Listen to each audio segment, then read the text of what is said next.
What's going on, people? We are Tottenham TV and welcome back to another Good Morning Tottenham. And you can see the smiles on our faces this morning. Some big news coming out of the club. It's so big that I had to cut down that 10-minute countdown even shorter. And we had to get off the street. We had to get off the waiting. We had to get online and we had to talk to you guys about what is happening at our beloved football club right now. And let's start off with the opening news of the day. And that is Nuno Espirito Santo has been sacked by Tottenham Hotspur. Let me just read out the club statement. And it says the club can today announce that Nuno Espirito Santo and his coaching staff, Ian Cathro, Rui Barbosa and Antonio Diaz, have been relieved of their duties. Fabio Paratici, managing director of football, said, "I know how much Nuno and his coaching staff wanted to succeed, and I regret that we had to take this decision. Nuno is a true gentleman and will always be welcome here. We should like to thank him and his coaching staff and wish them well for the future. Further coaching update will follow in due course." Start that 72-day countdown. Yeah, 75 days maybe. Look, this has happened now. What is your feelings towards it all? First of all, here we go again. Yeah. That's the overriding thing. Here we go again. It's we all knew this was going to happen. It was the worst kept secret coming out of the club. It's now happened, and we move on, and we wait and see what happens today. It was the writing was on the wall. But do you think it's the right decision? Well, it depends who comes in. Yeah. It all depends. It's a silly thing to say, but it depends on who comes in. By the looks of it, there may be a plan. We'll talk about that in a minute. But listen, the writing was on the wall. The stats were there for all to see. I honestly think the final straw was that reaction to the Lucas Moura substitution. I don't think we're having this conversation if that didn't happen. But with those stats coming in, it was obviously going to happen. It was obviously going to happen. And now the secret is out the bag, and we find out where we go from here. Today will be a very long day. I feel like transfer deadline day today in the studio with you, mate. That's what it feels like. It does feel a bit like that. But like, I haven't smiled this much regarding Spurs for probably, I don't know how long, probably since Jose was sacked. And even that was a wrong decision, you know what I mean? But look, I think that it just shows how much of a circus this club is, to be honest. Sacking Nuno, how many months into his tenureship? What, 2-3 months into his tenureship, after taking 75 days to hire him. He is now gone. His coaching staff are gone. It's been, to be honest, it's been absolutely shocking from start to finish with Nuno. I mean, I know we won our first 3 games, but the football was shocking. Apart from that, my Man City game aside, the football was shocking. Since we came back from, the international break, he seemed defeated ever since then, really. You look at him on the sideline, no inspiration. The decisions he's making during games, completely wrong. Schoolboy errors happening in every single game. Do you think his position was untenable, or do you think that we could have given him more of a chance? So the first question I need to ask you is, are you smiling because of what has happened, or are you smiling because what you think is going to happen? That's the big question, because like I said, I still don't believe it. We'll talk about that. But yeah, listen, is it the right decision? You've got to look at this, and Simon Jordan was saying as well, the players have got a lot to do with this. And whatever goes on now is the next manager that comes in, whoever it may be, has got to get those players and just chuck them out the door. Or say, go away, this ain't acceptable, because they know what to do. They know how to get rid of managers, and they have got no problem in doing it. He wasn't backed. Back to what he wanted. Obviously hasn't been given time. But the style of football was atrocious, was absolutely shocking. It's not even like the style of football. Like, I can take like a counter-attacking game or like a team that is a bit pragmatic, right? But it's the decisions he's doing in games. There's lack of game plan whatsoever. I mean, building from the back, we had no plan whatsoever. Our plan was to get it to the centre-backs and play diagonals and try and hit them on the transition. That was literally our only game plan. He failed to come up with a plan B. There was no plan B whatsoever. So, I mean, it was hard to put faith in Nuno. It really was. It was like you said, the first 3 games we won, and we're all, like with Jose, we're all happy when we win games and when we're top of the league. We were all complaining about the style of play. Maybe not the Man City game, but definitely the Wolves and Watford game. And then after the international break, what an absolute shit show that was. Yeah.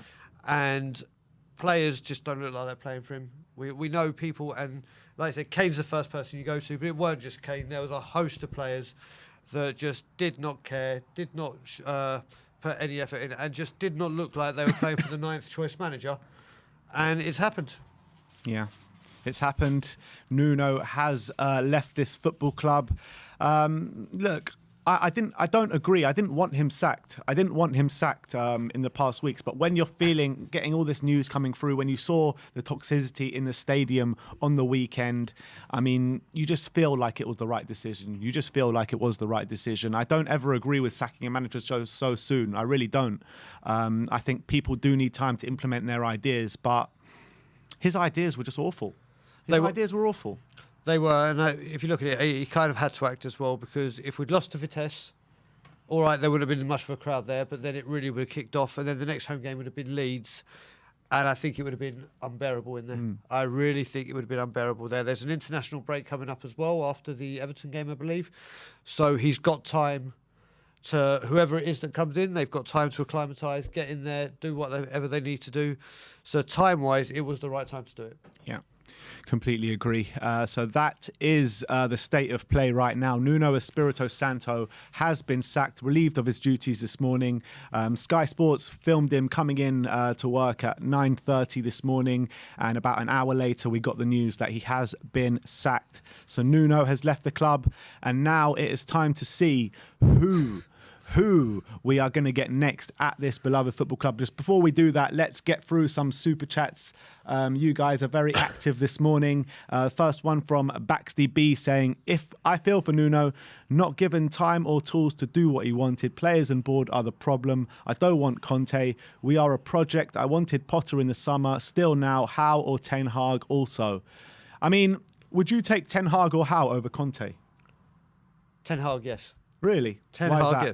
Well, Ten Hag I wanted as soon as we got rid of Mourinho. And what you've got to look at it is you've got to look at Tottenham Hotspur's model. And their model is buy young, sell high, try and bring youth through, and play attractive football.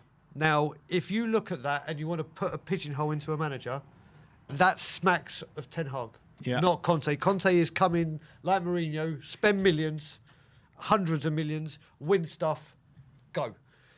Ten Hag fits the bill for every single thing that the parasite said he wants at the club. So that's why I would choose him, because I still don't believe he's going to be, whoever comes in is going to be backed right. And with the crop of youngsters that we've got coming through right now, I honestly think Ten Hag is the best one to bring in. But he's not in the race. Yeah, but you know, everyone talks about what Daniel Levy said and everything in the summer. But as it stands right now, since Daniel Levy said that, he's handed over footballing decisions to Fabio Paratici. When Antonio Conte was going for the job, Fabio wasn't at this club. Obviously, they have a very strong relationship. They worked at Juventus together. And if Antonio Conte is going to come to Tottenham, it's going to be for Fabio Paratici. It won't be because of anything that Daniel Levy says. Let's be honest. Yeah, you've got to, assurances have to be given to Conte. True. Assurances have to be given to Conte. And right now, you look at the calibre of players Conte will want. Will they come and play in the Conference League? Will they play for a team that is just in a complete mess? And we need, and what I want, I thought Poch was going to be like our Mourinho, our Ferguson or Wenger, for like really, really be there for a long amount of time. Not that extent maybe, but you know Conte's not going to do it. You know Conte, don't get me wrong, if Conte comes, and I'll address this now, I have said it in front of so many. If this happens, I will be getting the tattoo. I am a man of my word. I said I'll be here for the protest. I'm here. If he does sign, I will be getting the We Are Tottenham TV logo tattooed on me. It's just whether I get it time before I go back to Toronto, or I get it within the first couple of weeks of being in Toronto. But yeah, getting back to he's not a long-term manager. Don't get me wrong, I'll be delighted if he comes. Delighted, because it should have happened the first time. But as you were saying, if I had the choice and both were up for the job, I'm picking Ten Hag. All right, let's just get a few more super chats before we get into the Antonio Conte stories. And the next one is from Al Saeed saying, I'm smiling for your tattoo. My wife ain't. I've just told her. Josh Bonner says Potter in, Vlahovic in. Ashley Chanel says feel sorry for Nuno. Players and board have let another manager down. I think Conte is right as long as the club allow him to do what he wants. Brad Matthews, big up Brad, says good morning, gentlemen. This reminds me of Poch out, Jose in 24-hour period. Thoughts? I mean, I'm a bit conflicted on that. It kind of reminds me of that, but it also kind of reminds me of the circus that we went through last summer as well. So, you know, it's which one do we want to go with? I prefer to go with whatever you're saying, Brad. So I'll stick with you on that one, to be honest. Matt Hayes says there's something that the years want you to know. Oh, okay. The best in the world is our Antonio. I love that. And DMK says it's talks. Levy won't sanction Conte's demands. There you go. And I'm guessing that is obviously how you're thinking about the whole situation. Listen, like I said, I can get on a plane to Sweden right now and go for a job interview. Doesn't mean I got the job. Yeah. And what I said to you before, what I think may happen is he may get offered more than he was offered last time, but less than what he wanted originally. And he could just turn around and say no. It's all good. We've had this so many times where players have been in the training ground. Mane's been in the training ground. You go on with a list that have been in... Willian. Dennis Bergkamp have been in the training ground. All right, Dennis Bergkamp was sugar, but they've all been in the training ground, and then it's fallen through. Mm-hmm. And people don't get this right. It's not me being negative and not wanting Conte. I just have no faith in the parasite that it will get over the line. I will be ecstatic if it happens. And I completely understand that. I really do. I completely understand it. But the way I look at it is that I don't think Conte comes to the table. I don't think Conte even gets on that plane to come to London if positive talks has not been held. If not, because Conte is obviously going to bring up what's happened in the summer with them. He's obviously going to talk about it. And obviously something has to give. You know what I mean? Something has to give. Like, I don't think he gets on that plane without thinking that he's realistically going to take this job. I can agree with you on that. To get him over here is easy. To get him over here is easy and have things into it. If it's not like the gentleman's agreement, it could all be, yeah, we'll do this, we'll do this. Like, you remember the Hugo Lloris story when we bought him, Leon or whoever, I think it was Leon, or wanted 15 million. And Daniel Lee said 15 million. And then when he got into the training ground, he went, well, he's going to be free in January. I'm now going to pay you 8 million with 12 million in bonuses, like it or lump it. He can change what he's going to say. Yeah. And that's what concerns me. Conte, come in, love the idea. Put the mic a bit closer, I think. Yeah, Conte come in, love the idea. I can't see it happening. Cannot see it happening. Michael Sobers with the super chat member for 9 months. A big up, says big up lads. If Conte comes in, Brian, I want to see that tattoo on your forehead. Yeah, I've had this discussion. Listen, there is not a chance that that's happening. Listen, I said I'm a man of my word and I will get it tattooed. But knowing my luck, I'll go for a job interview and it'll be an Arsenal fan that I'm having it with. And having the We Are Tottenham TV logo on my head, I'll just see myself out. The tattoo will be done. If this deal happens, I guarantee you, within 2 weeks, that tattoo is on me somewhere, and I will show it. I'll even film it and send it in to Ben to put on. It will happen if this happens. Guaranteed. Another super chat here from Will Maddo saying, if Nuno didn't get top 6, he wouldn't have to pay money to sack him. He ended up sacking him and get Conte. Do we give Levy an easier time? No. No. Listen, it's another deflection. Let's just see before I keep going on about what this parasite is, let's wait and see if this deal goes through.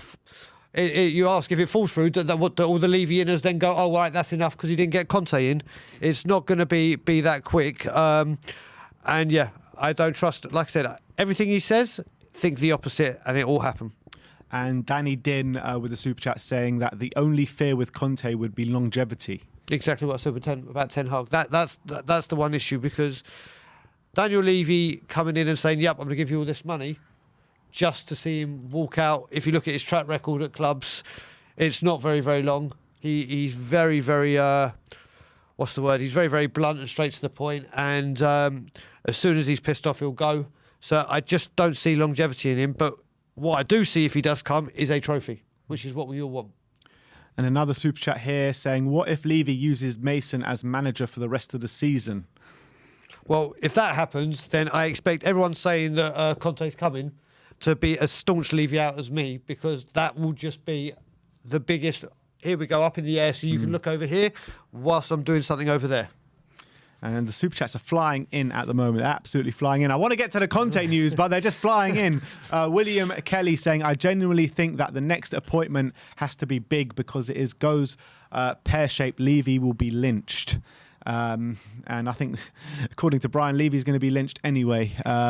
Carl Patrick Vineyard saying Conte is a serial winner. He knows how to get the best out of the current players, and he will help us win a trophy this season. Legend says, would Spurs fans be okay with Conte's style of play? Would you? Listen, I weren't happy with Jose's style of play. When you're top of the league, you can't. There was none of us when we beat Arsenal 2-0 and Son scored that absolute cracking goal and we were top of the league. Didn't care. I've always said, listen, Arsenal, when they had George Graham 1-0 to the Arsenal, and they're known for it, but they're winning trophies. If that's what we have to go to win some silverware in my lifetime, I'm taking it. Jamie Rouse says, I'm Levy out as much as anyone, but was Nuno not Paratici's man? Is he not subject to criticism? I mean, at the end of the day, yes, Nuno was Paratici's man, but he wasn't his first man, was he? No. He wasn't his first man. His first man was Conte, and Levy screwed that up before he came. I can't really remember who his second man was. But at the end of the day, yes, he was Paratici. Paratici brought Nuno to the club. Yes, he did.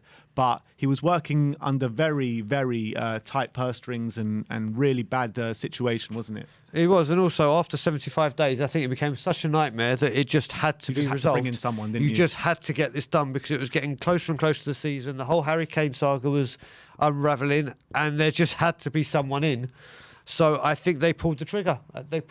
Listen, the guy was in talks to go to Crystal Palace and Everton, and then we came along, and it put that just shows where we had to intrude on a deal that was pretty much going to be one of those two to get our man over the line. All right, I got to stop you there because we've had an update from Damasio 15 seconds ago. And what this update says, Antonio Conte is expected to be in London today for final details and will sign a contract until 2023 with Tottenham. What do you say to that, Mr. Brian Dale? I still say, do you know what? As the Facebook says, till they hold the shirt, till you see Sky Sports breaking news. Listen, 2023, that's not even a great contract to get him on. That just shows... Is he really going to blow 200 mil or whatever it is on a shopping spree for someone that he's only given a 2-year contract to? What is it with these 2-year contracts? It's not even 2 years. We're almost in 2022. Yeah. So, that contract length isn't good. I still, like I said, and there's a few... Conte is a short-term thing, isn't he? He's not like Jose was. He hadn't backed Poch when it was a lot. You can count him in the Levy tenure, a long-term manager, and he wasn't backed. So do you really see, and this is a genuine question to everyone in the chat as well as you, do you genuinely see Levy going, okay, I'm going to give you, 1.5-year contract, but in January and summer, I'm going to give you the money you need and you want to get the players in? I don't see it, to be honest. I don't see it, and I get completely where you're coming from and completely, if not, I kind of side with you a little bit on that one, but surely the penny has got to drop at some point.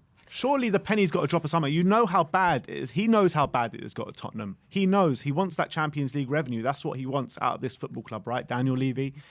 We're miles away from it. Yep. We're miles away from it. Signing Antonio Conte and backing him, that's what puts us back in the conversation. It does, but then, like you said, it all comes down to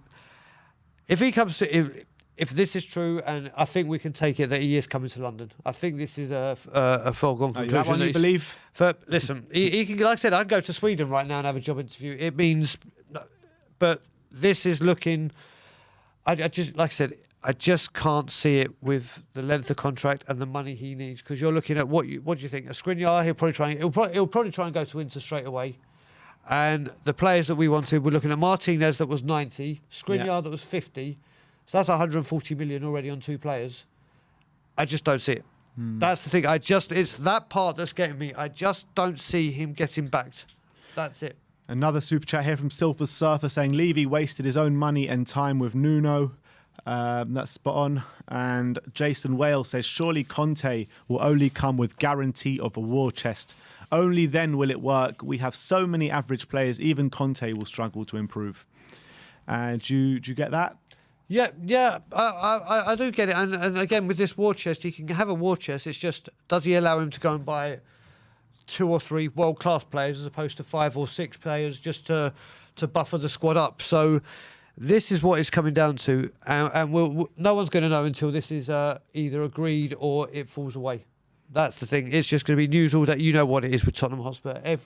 All the eyes of the Football League and probably the football in Europe right now are looking at Tottenham Hotspur. And someone said it as well. It was still yesterday when I was on the stream. And obviously, you know Iggy from Tottenham Away, who knows a lot about Italian football. Apparently, what he's heard from Italy is Juventus want him because Juventus are in a huge mess. And this could be a lot of Juventus people. Juventus want who? Conte. Because now? Yeah. Apparently, this is what Iggy's hearing in Italy. No. This is what Iggy's hearing in Italy because apparently Juventus aren't doing that good. They are. They're on mad form now. They've just turned it around. So maybe, but Iggy, that's what Iggy was saying last night. They turned it around like a month ago now, I think. Like they're on really good form, Juventus. Okay, so for what Iggy was saying though, he said that Juventus could be pushing this deal to try and get Juventus to act. But we'll see. I don't think so. What I think it is, what I thought it was yesterday, I thought this was a power play by Conte's people to try and pressure Man United into sacking Oli. That's what I thought it was. That's exactly what someone in the chat, a diamond called Sue Smith, said yesterday when I was talking to her on the chat on Bob Spurs stream.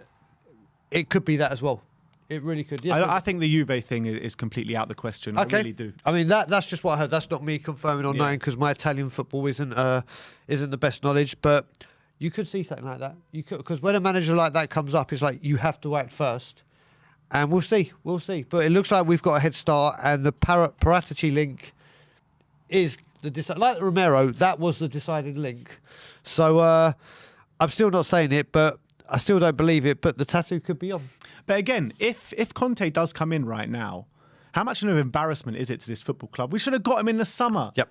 We should have got him in the summer and we would have been like, 5 months ahead of where we are now? Exactly. 5 months ahead, better caliber of players. We might have seen a rejuvenated Harry Kane because this saga, we all know that if Conte had come in, this Harry Kane saga goes to bed immediately. He's like, right now you've got a manager in that I can have faith in. It would have put so many issues to bed. But yeah, we've gone with Nuno. We're going to have to pay him a compensation, whatever that amount will be. The atmosphere in the camp is dire. And yeah, it would have been so much easier and even more financially beneficial to have just got him in the summer. But here we go. A few more super chats. DDMK saying Levy messed around before. We should have Conte already. Absolutely spot on. Rary Quintal says 2 years is enough for Conte. He will cut all our deadwood players and reinvest the sales funds into the first team. Kane, Winks, Dyer, Doherty gone. Stephen Blau says we have been through enough pain as fans. We deserve this Conte appointment. Big up, guys. And yeah, that's it for now. But in terms, if Conte does come in right now, what do you think this changes in the mentality of the squad right now, currently with the squad, if Conte was Harry Kane walking, and stuff like that? If Conte was walking the door right now and go, hi, I'm Tottenham manager, Dele Alli shits himself. Dele Alli absolutely shits himself and thinks, uh-oh, here we go. Romero will, I think, go leagues ahead of where he is right now. Kane, all of a sudden, do you remember when Redknapp was linked with England and we went on a dire run, but as soon as it finished, we went boom, up? Yeah. Well, that will happen with Harry Kane. Heung-min Son will smile again, which is so important. And Pierre-Emile Højbjerg will be justified for what he said on after the Man U game. And the camp, whether it will be a happy camp, it will be a bloody determined one. Ashtush Bokhari says, deja vu reminds me of Mourinho's appointment, serial winner and whatnot. Let's not get too excited, though. And that's Agreed. Yeah. Agreed. Fraser Porter said, good evening. Emre to become Newcastle manager. All right. All right, that's the super chats for now. I mean, let's see if there are any more updates doing the rounds on socials about Conte. Here we go. Dan Kilpatrick says Ryan Mason could potentially step in for the Vitesse game if an appointment is not confirmed by then. There we go. There we go. There we go. He's flying in, but he's flying in via Australia, so he'll be here soon. Mason's at oh Jesus, this bloody football club. There we go. Here come the rumours. We saw. Remember when we went downstairs yesterday? 1 minute it was 2 games, and then the next minute it was up until Christmas. Yeah. And Mason's already come back round within. Conte's on a flight, but Mason, this is what this club does to you. Yeah. This is what it does. I got a feeling that this is going to rumble on, for a few days. I really believe that. I'm going to have to cancel my flight, aren't I? It's going to rumble on. But the news that we're hearing, the noises that we are hearing, that is that Fabio does want to get this tied up pretty much as soon as possible. And I think that it's good because you are stealing a march on Man United, because it really was the El Sackico this weekend, wasn't it? I know. I thought we were miles away from sacking Nuno. I really did. And when we were talking about the El Sackico, I thought it was always Oli that was close to the sack than Nuno was. Do you think that if we would have beaten Man United this weekend, would it be the other way around? Would Oli have been sacked today, and would Conte be flying out to Manchester? I probably agree with that, because the thing is, like I said, the one thing about Man U is it doesn't matter where they are in the league or what their form is. If that job becomes available, it does not matter. People will go to that job because of the stature of the club, because of the history, and whether they love the Glazers or not, they back their manager. And they saw it this summer with the 3 world-class signings they made, or potentially with Sancho. But yeah, I think the deal would have been wrapped up already if it was United, honestly. Apparently, there has been a big update from Sky Italy. Terry Venables is in. Let me try find it. Just bear with us, guys. Bear with us. Here we go. Let's... If someone just tag us in a tweet or something and we'll bring it up, but I can't seem to see anything. But we've got a super chat here from Super Chasney saying, you want to know where Conte gets money from? Sell Kane and give him the 150 million. Loving the comb-overs. Oh, cheers, mate. Oh, God. But Damasio seems convinced this is happening. He seems convinced. And Fabrizio Romano as well. He's all over this. Has he said the 3 words yet? He has not said the 3 words yet.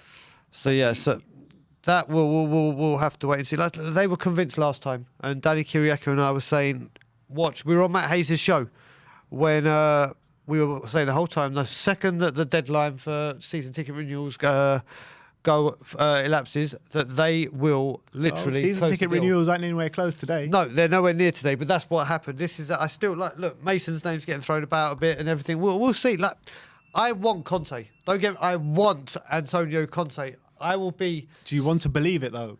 I can't believe it. I want to. Don't get me wrong. I want to believe it. I really do want to believe it. I just can't. If this deal gets over the line, right? Yep. Does Fabio Paratici earn his Don status? I said you asked me this question before, and I think he's halfway there. He is, because, like I said, he got Romero dealt. He widened the net to get the calibre of player like Romero. Getting Conte in is a huge step towards that title.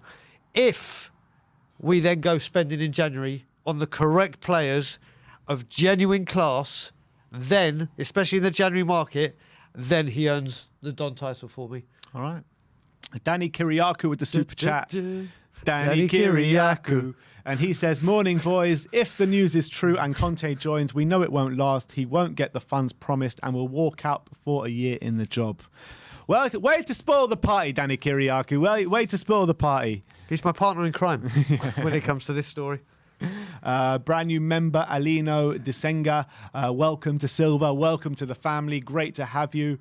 Daniel Hernandez with the super chat saying, when Conte goes to United we should go for Ole or move forward with Ryan Mason. Come on, you Spurs. See, that's what are the chances with that happening? Oh mate, could you imagine if that does happen and Ole came walking in 2017? I don't even know what we'd do. Jason Greenshield with the super chat, member for 3 months, says, I don't know, lads, maybe Steve Bruce is a better option. There you go. These are the more likely candidates coming out right now. But Fabrizio Romano, I didn't give you his update before. He did tweet an hour ago, and he's actually just retweeted it. And he says, Antonio Conte is ready to accept Tottenham's proposal. Talks underway and understood to be at the final stages. Salary and long-term contract discussed, but he seems convinced to say yes. He's convinced. He's convinced. Good for him. I'm very, very happy for him. Everyone was convinced Fonseca was coming. Everyone was convinced Fernandes was coming. Everyone was convinced Dybala was coming. Everyone was convinced, and then what happened? They had talks, and oh, look what happened. Mm-hmm. So I am very, very sceptical, and we shall see. At the end of the day, yes, those things have happened, but there have also been big deals that have got over the line. Yeah, but listen, give me a few. Ndombele. That's not really working, is it? It got through. Well, come on, like Ndombele, you can see he's got like some of the best technical ability in world football. Yes, his mentality is not right there, but he was still. I would still say he's a good signing. He has the potential to be a fantastic sign, but the thing is as well, that deal came after 3 windows of signing no one. Yeah, that's the thing. Their money's sitting in the bank. We also went and bought Jack Clark instead of spending that extra 10 million to get Fernandes in. Mm-hmm. So. That's the thing. That was a huge deal. When it got announced, I was delighted with Ndombele. But obviously, we had not spent for 3 transfer windows. No, if we hadn't, it would have been. But that's not what I'm talking about here. What I'm talking about is that we've had loads of deals being scuppered because of the hierarchy, right? We've had loads of deals being scuppered because of hierarchy. Loads of big players we could have got and haven't come because of Daniel Levy. Completely accept that. But you know, we have had deals come over the line as well. Yeah, no. I got to agree there. I'll put my hand up when things are said right, and that is true. That is very, very true. All right, I think it's time to bring on some callers. Let's start the call-ins. Who have we got coming on first? Adam William Cahill. Let's see what he has to say. Well, if Conte comes, you might be getting your 3 at the back. Yeah, well, lads, you might be missing the subtle hint. I'm actually taking over, so... it's you, eh? It will indeed be a 3 at the back. 3-5-2, finally. Brian Hill at left wing back. Look, guys, whether it's a 5 at the back or whether it's a 3 at the back, you've still got the same guys running the flanks. Do you know what I mean? And I think for me, yes, Brian Hill up and down out there all day. He had Adama Traore in his back pocket. You know what I mean? So definitely. But you know, I think if Conte comes in, that'll be the formation, and then I'll be happy as Larry to see a 3 at the back, especially, and you know, we'll see what happens during the transfer window. Can we get better centre backs in? For me, the main thing is that none of our centre backs can work in a 2 at the moment. Romero maybe, but the rest of them just can't do it. So, but yeah, I think Conte would be an absolutely incredible. It would be incredible for us in the immediate future. The only thing for me, it changes things for me in terms of my mentality towards the club, because I've kind of been resting my laurels on the fact that this season was a wash. I really have. I've been like, okay, just believe in the rebuild, believe in Paratici, believe that we will, over time, we'll get, you know, Papa Sarr's going to come in next season. We'll have all of these other signings most likely over time that could have brought the club some, you know, long-term success potentially. If Conte comes in, what we might be looking at is immediate success and then bolting out the door. You know, so it's but let's rewind a little bit. Let's rewind a little bit because our manager has been sacked today, Nuno Espirito Santo. I mean, do you agree with the decision first and foremost?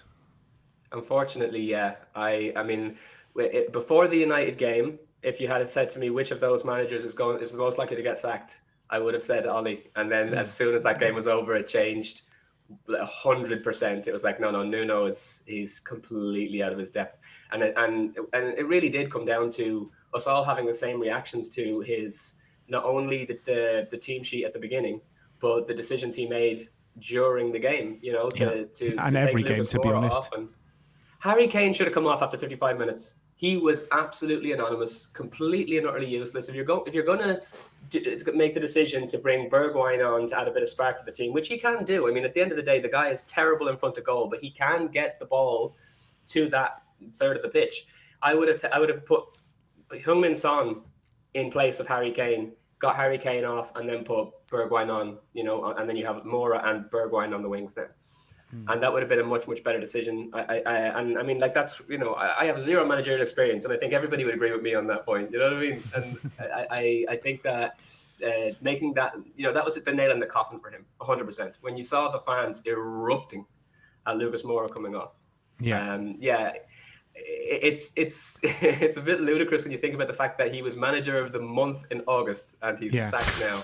Yeah, it's crazy. It's really crazy. It is. It's absolutely nuts. But are you letting yourself get dragged into this whole Antonio Conte circus at the moment? Because, we were stung by it all last summer. We all convinced ourselves last summer Antonio Conte was coming. That didn't get over the line because the ambitions of the board didn't match Antonio Conte's ambitions. What's changed? The Don. I mean, it has to be. Literally, it's the only way that I can see. If it's true that Conte is flying into London today, and if there's any truth to the even the possibility of him opening up talks again, it's got to be Paratici, because there's no way you talk to Levy, you get the hump with Levy, as everyone does, and then decide, okay, I'm going to go back and talk to this twat.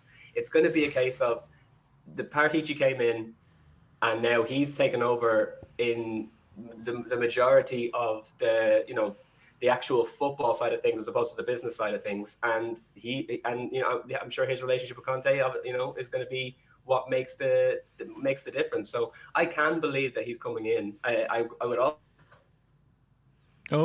We are Tottenham.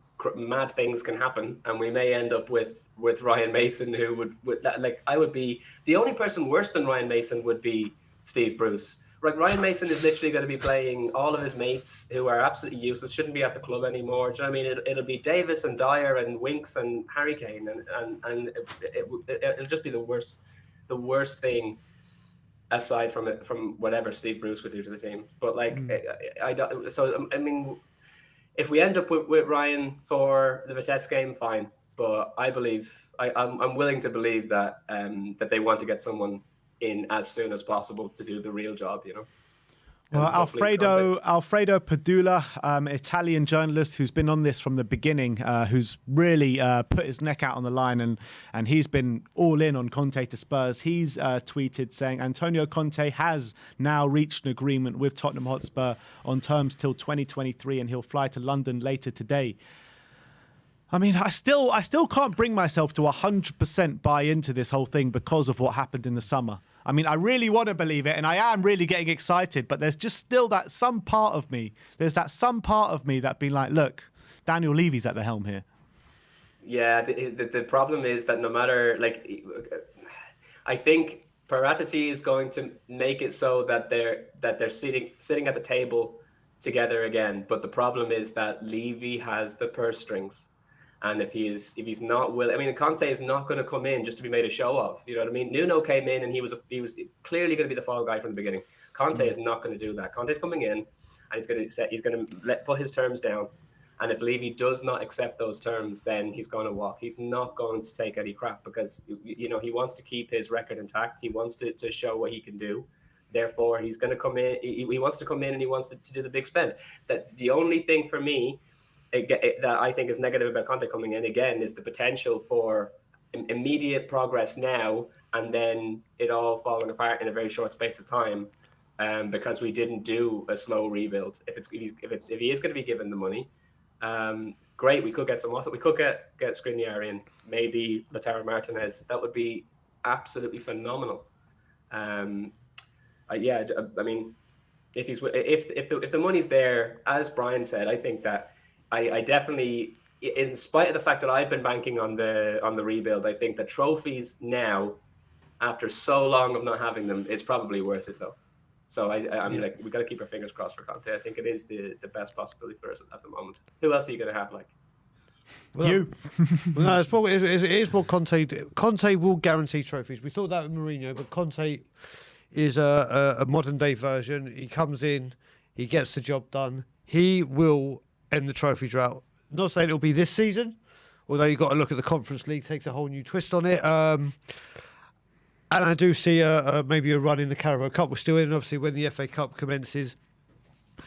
He will get a trophy. Look, it's all for the taking still. every single thing is still for the taking if you think about it. We are not, even as much as people, like the problem I have most of the time is the press makes us seem even worse than we actually are.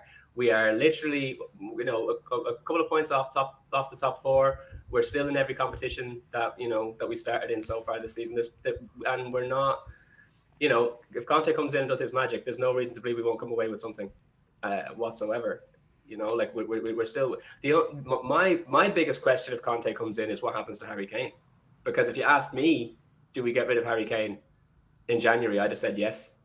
You know, if this news didn't drop today and we were just having a normal conversation to build up to Vitesse or whatever, do we drop Harry Kane? I would say bench Harry Kane immediately and get rid of him in January. What do we do with him with Conte? If Conte comes in, is he going to start actually performing? You know, because for me at the moment, Harry is his own downfall. I think the question of whether or not he is down tools, for me, the answer is yes. I think that that's not him playing you know, to his ability. I don't think it's like he's going through a drought or whatever. I think that he just doesn't give a toss anymore. Does that change if Conte comes in? I think it does. I think it does. I think if Conte comes in, that shows ambition by this football club. It does. You can't say it doesn't. I said it earlier. If Conte comes, Harry Kane comes back, he'll go away with England in a lot more positive mood. You watch, he'll start another scoring run for England. But then what will happen? He will come back and be the animal that he can be, and the predator in the box that he can be. But then you've got to look at it, and it will clearly show that he did down tools when we needed him. So it's, yes, we'll forget him if a few goals get scored, but that was when he came back in and we thought, oh, he'll come back and get going straight away. If he has had this, what can we say, about a month and a half of very much inconsistency, and a large portion of that being very consistent, but consistently shit. Yeah, that might have been the better way. That might have been the better way to put it. And then all of a sudden, comes back firing. Yes, we'll go brilliant. Harry Kane's back, but then you have to question: what was he doing there? And you can see, it will be clear for all to see that he did down tools, and that's not good either. I actually fear for players like the well-being of Dele Alli, Harry Winks, all these players if Antonio Conte comes in, because he is just going to kick the hell out of them, isn't he? Yep. He really is. Bloody hell, he's going to take them to the cleaners. If you thought Mourinho was bad, this guy is going to really teach them a lesson, isn't he, Adam? But that'll be the most satisfying thing ever. I'm sorry, but like I really cannot stand, especially Harry Winks. Harry Winks is the worst offender because when Harry Winks is on the pitch, it is essentially like we're playing with 10 men from the beginning, because he is an absolute waste of space. And then not only that, but we know that he has a way higher opinion of himself than he is entitled to have. He is looking to get. He wants to play for Spurs so that he can play for England. He doesn't even give a toss about our badge anymore. Do you know what I mean? He just wants to be able to get back in the England squad. The guy is a disgrace, and I would love. I really, really hope that there's a documentary going on. If Amazon are still in there, I hope that there's a camera on Winks the day that Conte walks into that place and says, "You just get out now. I don't even want to look at you. Get out of my sight." And I think that most likely it'll end up being the same situation with all of the Deadwood, which will be like, I think it'll be a massive load off of our, the stress off of our shoulders, like, because we all bear that as fans. You know what I mean? We're waiting for the team sheets to come in every match day and wondering, are these 5 players or whatever that we absolutely hate to see on this team sheet, are they going to show up? And I mean, Eric Dyer, I've said many times on the show, is another one for me. But as I said before, is the fact that he speaks Portuguese going to be another one of these things where he can sweet talk his way? You know, he speaks multiple languages as far as I'm aware. I think he sweet talks his way in. All right, Adam, we've got a lot of guests to get through today. The lines are completely jam-packed, but big up, Adam. Just before I let you go, I want to know, hand on heart, do you believe this is happening? I genuinely believe that but it's all down to Don Paratici. Absolutely, Don Fabio. Yeah, I believe that it's happening. All right, come on, Adam. There's one question I want to ask Adam. Go on, one more. I'm going to ask every single guest. I'm going to ask every single guest as well now, just so I can start getting the overall idea. So, if this does happen, everyone knows I'm going to have to get a tattoo, and I'm going to see where people are going to say to get it. Rules are, I'm not getting anywhere on my face, so that goes out the window. I can't get it on my forearms because I've got memorials to my grandparents. If I'm going to get my tattoo, where shall I get it? Not forehead or forearms. You can't get it on your face, and where? Forearms. You can't get it on your forearms? No, forearms or forehead. Or face, sorry. Let's get that out there. What do you think, bicep? I can Get do it in that. here. I can do. Okay, so we've got one for the bicep. Okay. Bicep. All Get right. the bicep. There you Okay. go. There's one down. Big up, Adam. We'll speak to you soon. Hopefully, when we next speak to you, Antonio Conte will be Tottenham Hotspur manager. Absolutely. Come on, you Spurs. Come on. Quite a few super chats to get through since we've been online. Rez9000 said, even if we get Conte, I'm not changing my Levy out stance until we see him backed. A token gesture isn't enough. What do you say to that, Brian? I say the man speaks a hell of a lot of sense. I've said, you know what, even if Levy, it would take like 5 years of consistently backing a manager, whoever that may be, with not just money, the right money for the right players, for me to even consider thinking about saying I hate the parasite. It needs to be consistent. This is a token gesture. And we got Brian Churnett, my grandpa, in the super chats Big as well. up. Big up, grandpa. And he says, "Hi guys, believe the deal was done before Nuno was fired, and I agree with the move." I mean, it's hard not to agree with it, isn't it? It's very hard not to agree with it. Yeah, if someone said to you as a guarantee, Nuno I want Nuno over yeah. Conte, mate. Yeah, I don't think you're going to find. I don't think you're going to find one. But yeah, going back, do you reckon? I can't. Adam just said about Harry Winks and Conte. I would love to be in the room with Dele Alli. I would love to be in the room when Dele met Conte. That would be a good film. Well, you know, wasn't Conte the manager of Chelsea when we beat them 3-1 at Stamford Bridge when Dele scored that goal? I don't know that bit. It was definitely Conte that was in charge when Dele scored the two headers. That was it. Yeah, the two headers. That was the two it. headers. He was definitely, because we ended that 14-game winning run. Do you reckon Conte looks at Dele and thinks he can get the best out of him? Well, if you look at it, the formations he played at Chelsea, it didn't really have a Dele player, did it? It's 3-4-3. I don't against. It could be, you know, it could be a 3-5-2 with playing two up top. You know, maybe if Son or Kane want to rest one game, Dele could play up in it as a second striker. That if we did that, then maybe you could. But I just think, like we're talking about Harry Kane, and if he comes back, for me, it's too late for Dele. Doesn't matter what for me. Shem Tan saying Levy wants expansive attacking football. Paratici wants defensive counter-attacking football. This partnership does not work. Hashtag Levy out. Great super chat. Great super chat. Is there any way in your mind that your opinion can change on ENIC and Daniel Levy? Let's say if Conte does come in and he gets heavily backed. Like I just said, 5 years. 5 years. And it doesn't just need to be Conte, who I don't think would be there for 5 years. 5 years of consistently backing a manager with what he's wanted. Not hearing, I wanted these stories that come out. Then, and only then, I'll be like, Joe, what? He's done it for a consistent amount of time. Now I can start thinking about it. It would take that long for me. I get that completely. Robert Grant with the super chat saying Conte will be a breath of fresh air. Too many passengers. He will find the ejector seat. Bye-bye, Winksy et al. And Bob Spur says, Daigle, get WeAreT on the bum cheek and the Tottenham TV on the other. With the O will take care of itself. Big up, lads. Bruce incoming. He's obsessed with that tattoo and the tattoo on the arse. He really is, Bob. I think you need to go and get it yourself, mate. But yeah, and also Ben said it had to be visible. So funnily enough, I don't think that's a position where I'm going to get that. All right, let's bring Phil on. I think his camera's a bit jittering. I don't know if he's frozen. Is he frozen? Phil, how you doing, mate? Phil, I think it's a bad connection. Maybe try disconnect and reconnect. We'll try and get you back on. But let's keep going. Let's bring Phil back on because I can hear him now. There he is. Your camera's frozen, Phil.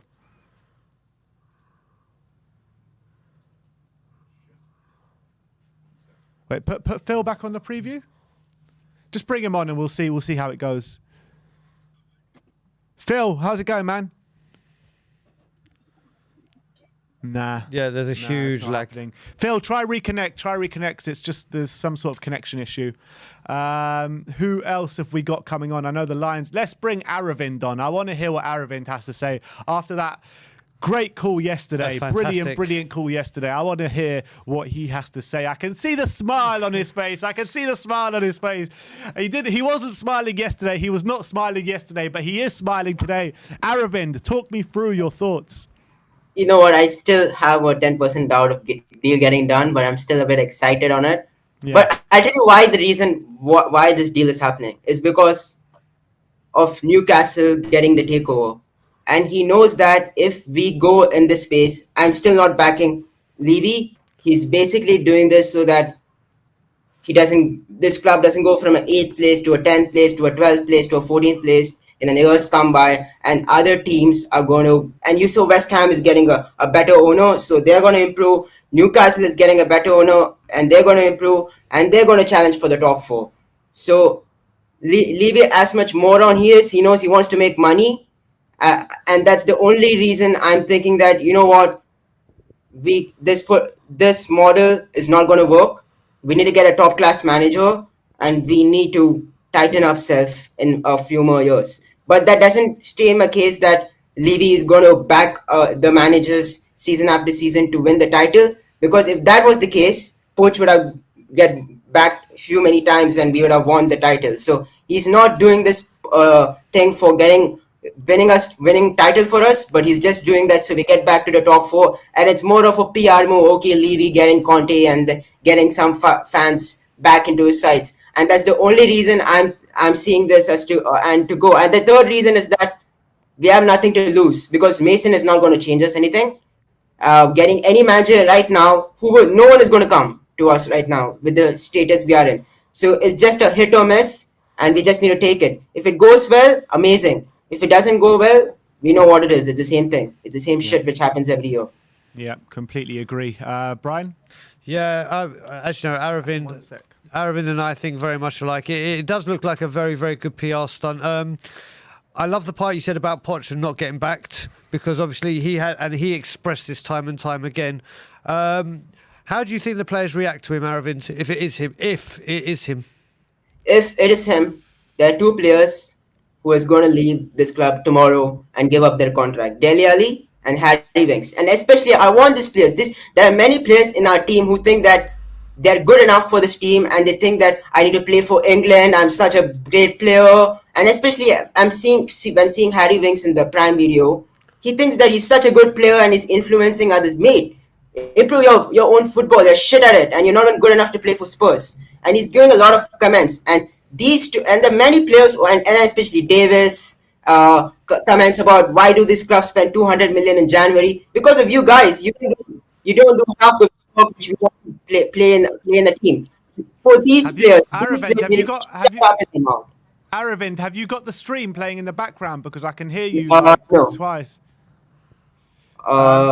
Anyone in the back end, can you please mute yourselves, because I can hear you twice. Yeah. I can't really hear what Aravind is saying. But Aravind, carry on. Sorry. Yeah.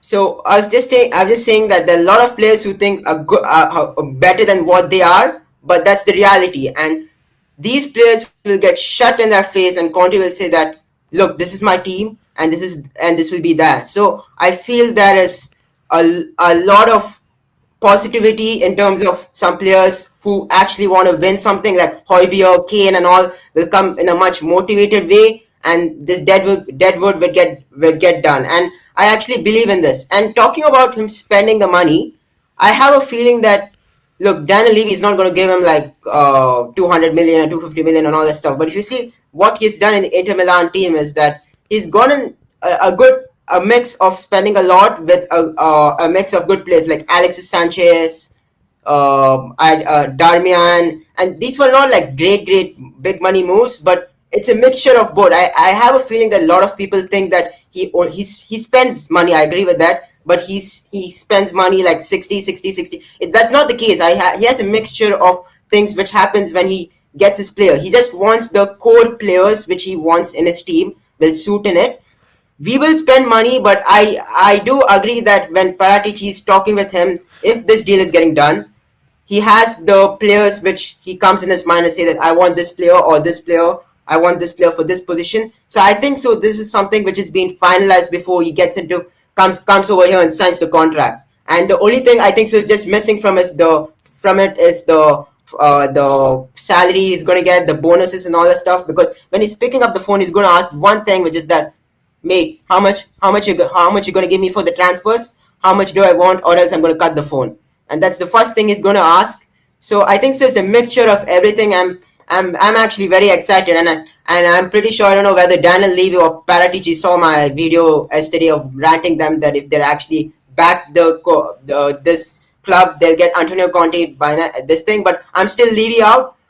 I want to see more from this club. Just getting Conte is not yet done. We need to back the manager, believe in him. He's a top quality coach, and if we don't back this manager, I'm telling you, then there's no hope for this club. Yeah, after that, there's no hope for this club because he's a top quality manager, and we need to back him. I agree with Pochettino in the initial days. We didn't back him because we don't know whether what he's done, but afterwards we didn't back him. But this guy has the CV, and if you're gonna back him, he's gonna win us cups, and he's gonna win. And if we end up finishing in the top 3 or top 4, hopefully, if he's back and does well, we don't know about next season of winning winning the title. So anything can happen as of now, but he needs to be backed, or else there's no point of getting this just for your PR move and just making me excited for now. He needs to be backed, and hopefully, I'm just crossing my fingers that this deal gets done and he's been backed. Do you know what I'm going to add to this now? There's two things that you need to add to this. Well, it's all good saying that he's going to get the war chest. So let's just say, yeah, he's got the war chest. Yeah, he's got the money he wants. Two other sticking points I think that make or break this deal is, first of all, one of the arguments were he wanted 7 members of staff rather than 4. Is that been given the green light to? Or is that in talks or whatever?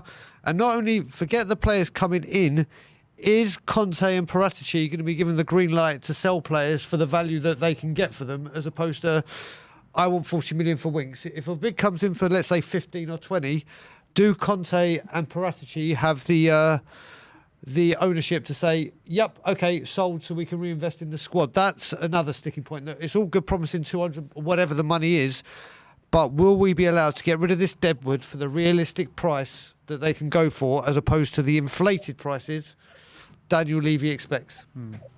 What do you reckon, Aravind? That's the $1 million question, isn't it? Daniel Levy needs to realize that Dele Alli and Harry Winks are no more going for 40 million or whatever price he is, and he needs to sit down and revisit himself, which he's not going to do. And Paratici knows it, that these players are not going to go. Okay, I get in the summer they're trying to do some way to get rid of him, but the way they're performing, they're not going to go for 40 or 25 million. So or whatever, we need to cut our losses, get them out of the door. But my only question is, if you're going to invest money, where is the money coming in? That's the only question. But that's the only thing which I'm still worried why this deal won't get in. If they're saying yes to everything, is how are we going to invest the money? Because he hasn't done it before. So that's the only reason. I agree with Brian and everyone else that he hasn't done it before. So how do you bring in Conte and say that, oh, we're going to do it? It's not like we're a Manchester United or we're other clubs where we can do some way to get our money because this team has been invested. So that's my only question is, I want a clear direction from after this, that where does Conte get his money? That's my major question, is where does Conte get his money? Well, hopefully from the NFL and Lady Gaga and all these things, where Daniel Levy promised that every single penny that have come in from these events are going to be reinvested in the team. That was the promise. Why wasn't Nuno not backed? If that's the case, then Nuno should have been backed by then. Why is it only for, or even, okay, fine, Pochettino's first season in the new, or this thing, we made profits, we made huge profits before we went into losses. Why was he not backed? Then it's the same question for everything. So that's my only question. Okay, is it like he's scared because there's other teams which is going to come up better than us, we need to spend the money? That's the only way I see this club spending the money. It's not from the NFL games and all that stuff. If that's the case, we would have spent by now. The only time Nuno was backed, the only time Pochettino was backed was a few months before he got sacked. We signed Ndombele for 65 million. We signed Giovanni Lo Celso. We signed Ryan Sessegnon for 30 million. We spent quite a lot of money that summer. We were probably the biggest spenders in the Premier League that summer. And then we sacked our manager 3 months later. And hired Jose Mourinho. Then the next summer, Jose Mourinho, he wasn't backed as much as we would have liked, but we spent about 50 million bargain basement signings. And then last summer with Nuno, I don't know how much we spent, but I thought that the signings that we made were okay, but it just wasn't anywhere near enough. But one thing is that Paratici needs to do is that, yes, we have got the signings, but the thing is that we lack planning every time in the transfer windows. We need to get the deadwood out, what needs to be done. So that needs to be there. But still, I still have the feeling that something needs to be answered upon the transfer dealings, which he's going to do, because Conte is not going to take this lightly, because he's not going to come to us for the sake of it. So that's the only thing I'm still worried, which this deal may fall down. I'm hopefully that this gets sorted soon. But let's see. I'm a bit happy that he's coming. I'm after so much of ruckus which has happened. But don't worry, hopefully, Aravind. I can see the smiles on your faces. I can see you're buying into it. Just tell me, just before I let you go, yes or no, is it happening? yes, I'm a Spurs fan. It needs to happen. It needs to happen. If this doesn't happen, forget about Levy. It's going to be bad in Fabio Paratici's CV for sure. Yeah. He'll be like, everyone will be like, what's he doing? So this needs to be sorted. Please, for fuck's sake, Levy, get this. I don't want this to go back to my sleep and say that this deal is done. For one sake, come on, let's be a good guy for another 5 years, please.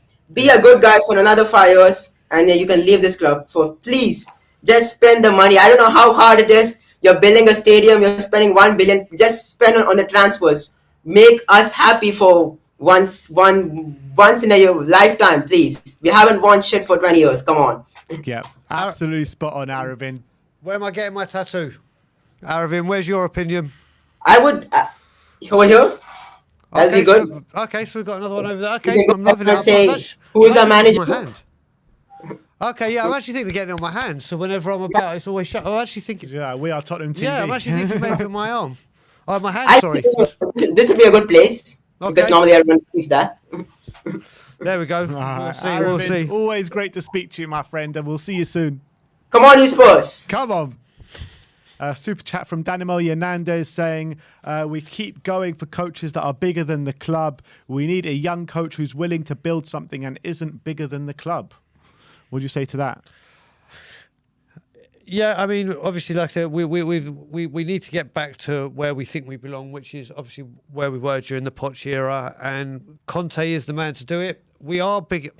I wouldn't say Conte's too big for us because we are a big club. On current form, he's way too big for us. But as a club, as a whole, we are Tottenham Hotspur, and we should be big enough for anyone in modern day football. But I can see where that comes from. I can see where the initial thought of that happens. Like we said, if Ollie was to pull the plug right now, or Man U, and then Man U come in for him, he's gone. That's all. I'm not saying that's going to happen, but in my honest opinion, if the Man U job became available right now, but that's why I think we're actually so rushed into doing this, because they're trying to steal a march on Man U, and they know that Ollie is a couple losses away from the sack, and if he gets the sack, Conte will go there hands down. But do you reckon this could even push Man U? Could do. But it's hard to sack Ollie after a 3-0 win away. You know what I mean, at Tottenham. But after a 5-0 defeat at Liverpool, still lurking in the background, and after the way they have been playing, but he did get it looked as though he got the players playing, didn't he? Oh no, that part completely. But you never know in football, do you? But I'm not saying it's happening. But I reckon if that did happen, then there might be a bit of an issue. Joel Dench with the super chat saying, will Conte improve our fitness? We do not run. I mean, he will definitely improve our fitness. He will be a taskmaster with this football club. Scorpion fan for life saying, if Conte takes the job, Levy has accepted some serious demands. That's what sounds exciting. Conte does it Conte's way. He won't be controlled by Levy. And that's absolutely spot on. But in saying that Levy has accepted some serious demands, yeah, maybe he's accepted it. But if he's going to follow through with it, that's a different story, isn't it? Yeah. That is always the thing. It can get over the line, but then that's only half the job done. The thing is, everyone, I think the bulk of this deal with everyone is, will he get the funds? And if he gets the funds, will we be able to spend it like Liverpool did? And Liverpool is the easiest one to always bring up with Coutinho, because they did buy 2 world-class players. We saw what happened. And it's whether he will get licensed. It's all good saying, yeah, here's 300 million. But if he said I wanted to buy 3 players for 100 million rather than 6 for 50, then that's the difference. Then that's the difference. But that will be the job. If we get to spend in January, then things will be turning. All right, let's try Phil again. Matt Letizia, I'm hearing. Phil Letizia. Phil, how you doing, man? Yeah, I'm good, thank you. How you doing, Phil? Much better this morning. Yeah, you're still kind of jittery, but we'll try and make it work. How are you feeling? Obviously, let's start off with Nuno. Do you think that was the right decision? Yeah, it had to. It had to be. He never got hold of the dressing room. He never really got a style that they all bought into. And I think you've talked about it so many times. From Palace onwards, he just looked like a dead man walking. He was just. It was a bad fit for Tottenham, and I still, for the life of me, can't work out who thought that was going to be a good idea. But yeah, it's very tough. But in terms of Antonio Conte, how excited are you getting with all this news coming about today? I'm going with zero excitement at the moment until he's signed, sealed, and presented at the club. Because, as Brian rightly said, we've been here before. Many times. What I would say is my biggest positive is if he comes, then he's clearly not coming to work under the current regime of a little bit of skimping and saving and some players here. He's obviously going to be backed, and that's the bit that. We've seen it, we've heard it. I just can't see us going into January thinking we're going to spend a fortune on some decent players and we'll clear out these players at a lower price than you're expecting. But if he comes, that's what the indications would be. Do you know what, Phil? I actually think, like you just said, I honestly think Now said it, and I think a huge part of this deal is based on getting those players out for the price he can get for them, as opposed to the players he can get in, because I honestly believe we got rid of the wrong players, or we let go of some of the wrong players. One thing, if Lamela was on that pitch, whether you love him or hate him, for a fact he would have bled for the shirt, run through brick walls, rather than people like Dele and Winksy.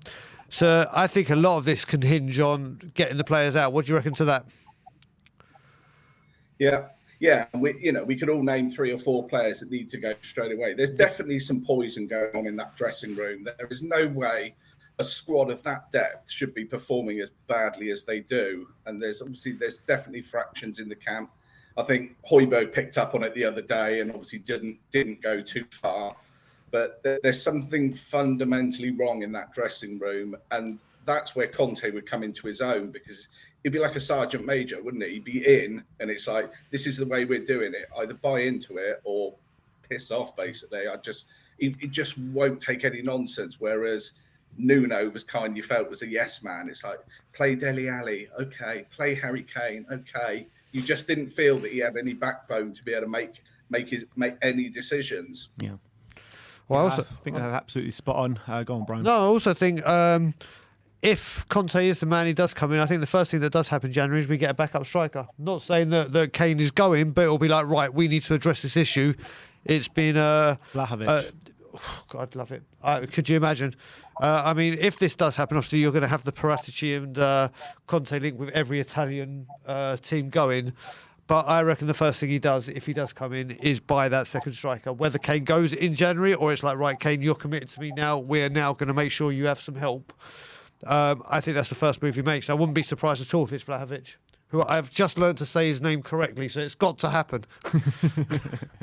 Yeah, your striker is an absolute must. How any top or supposedly top Premiership club can go into a season with one striker is just beyond reasonable, wouldn't it? It's even bloody Burnley have more striking options than us. They were warming up on the bench on the sidelines the other day, and you're looking, going, Chris Wood. Do you know what? I'd have him as a backup. We're like, we got Harry Kane, and whether this will, sort Harry Kane out, because he's clearly he's not in the right frame of mind, but maybe he's looking at it like us, going, have I stayed here for Nuno? Am I going to be winning a trophy? I mean, already I would say if Conte signs today, does that put us favourites for the Carabao? It gives us a lot stronger possibility. Whereas if we carried on as we are now, I could see us going out at West Ham. But I just think that boost that he would give us would just be monumental for that team. Yeah. How much of a statement is it from this football club if we get this over the line? Again, I just always don't want to sort of preempt. I did say if. Yeah, it's massive. It says that we're you know, at the moment, this is how I described it when I went out yesterday. Is like we charge Ritz prices for Aldi ready meals, and that's what we do. Whereas if you do this, you're getting in a top person who's not going to accept anything other than, you know, the top. Not going to accept second place, or I did all right, or the pitch is bumpy, any of that crap. It's you're paid to do a job, and if you do it my way, then you'll get on. If you don't do it my way, you're done. All right, and finally, I just want to ask you, yes or no, is this happening? No sitting on the fence for this one. Yes or no? No. Ooh. Okay, then because every time I do a prediction on your pump up show, I always get it wrong. So I'm going, no, it's never going to happen. It's going to be Fonseca. Come on. There's no chance Fonseca comes back in and talks to Levy again. Our own sloppy seconds. And Phil, final question from me: if I have to go and get this tattoo, where am I getting it? On your butt. No, Bob Spur. Do you know what? This guy, I'm gonna have to kill Bob Spur. I'm gonna have to kill Bob. I would have it on the back of your shoulder blade, on the back. There we go. Actually, I've already got a tattoo there. I'll go underneath it. But yeah, there we go. So we're getting scattered all over the. Maybe I'll just get all over my body. I'll just walk around head to toe in We Are Tottenham TV. I just hope to God that you tweet out later that you're in the tattoo parlour getting your tattoo, because that means he's signed. So, it all depends. If the guy that owes me a free tattoo can do it before I go, it will be done here. If not, it will be done within 2 weeks of me being in Toronto on Friday. Sorted. Phil, big up, man. Thanks for coming on, and we shall speak to you soon. Hopefully, we'll have a maverick Italian as our manager by the time I next speak to you. All right. Cheers, then, guys. See you later, Phil, buddy. Cheers, Phil. Speak to you soon. Wow, a lot of just craziness going on today, man. I mean, there's been no updates on this for the past hour. It's gone a bit quiet.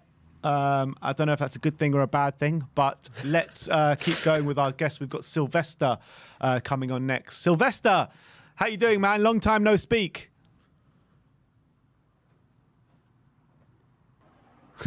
Is Good, he there? brother. Good. How are you doing? Yeah, all good, man, all good.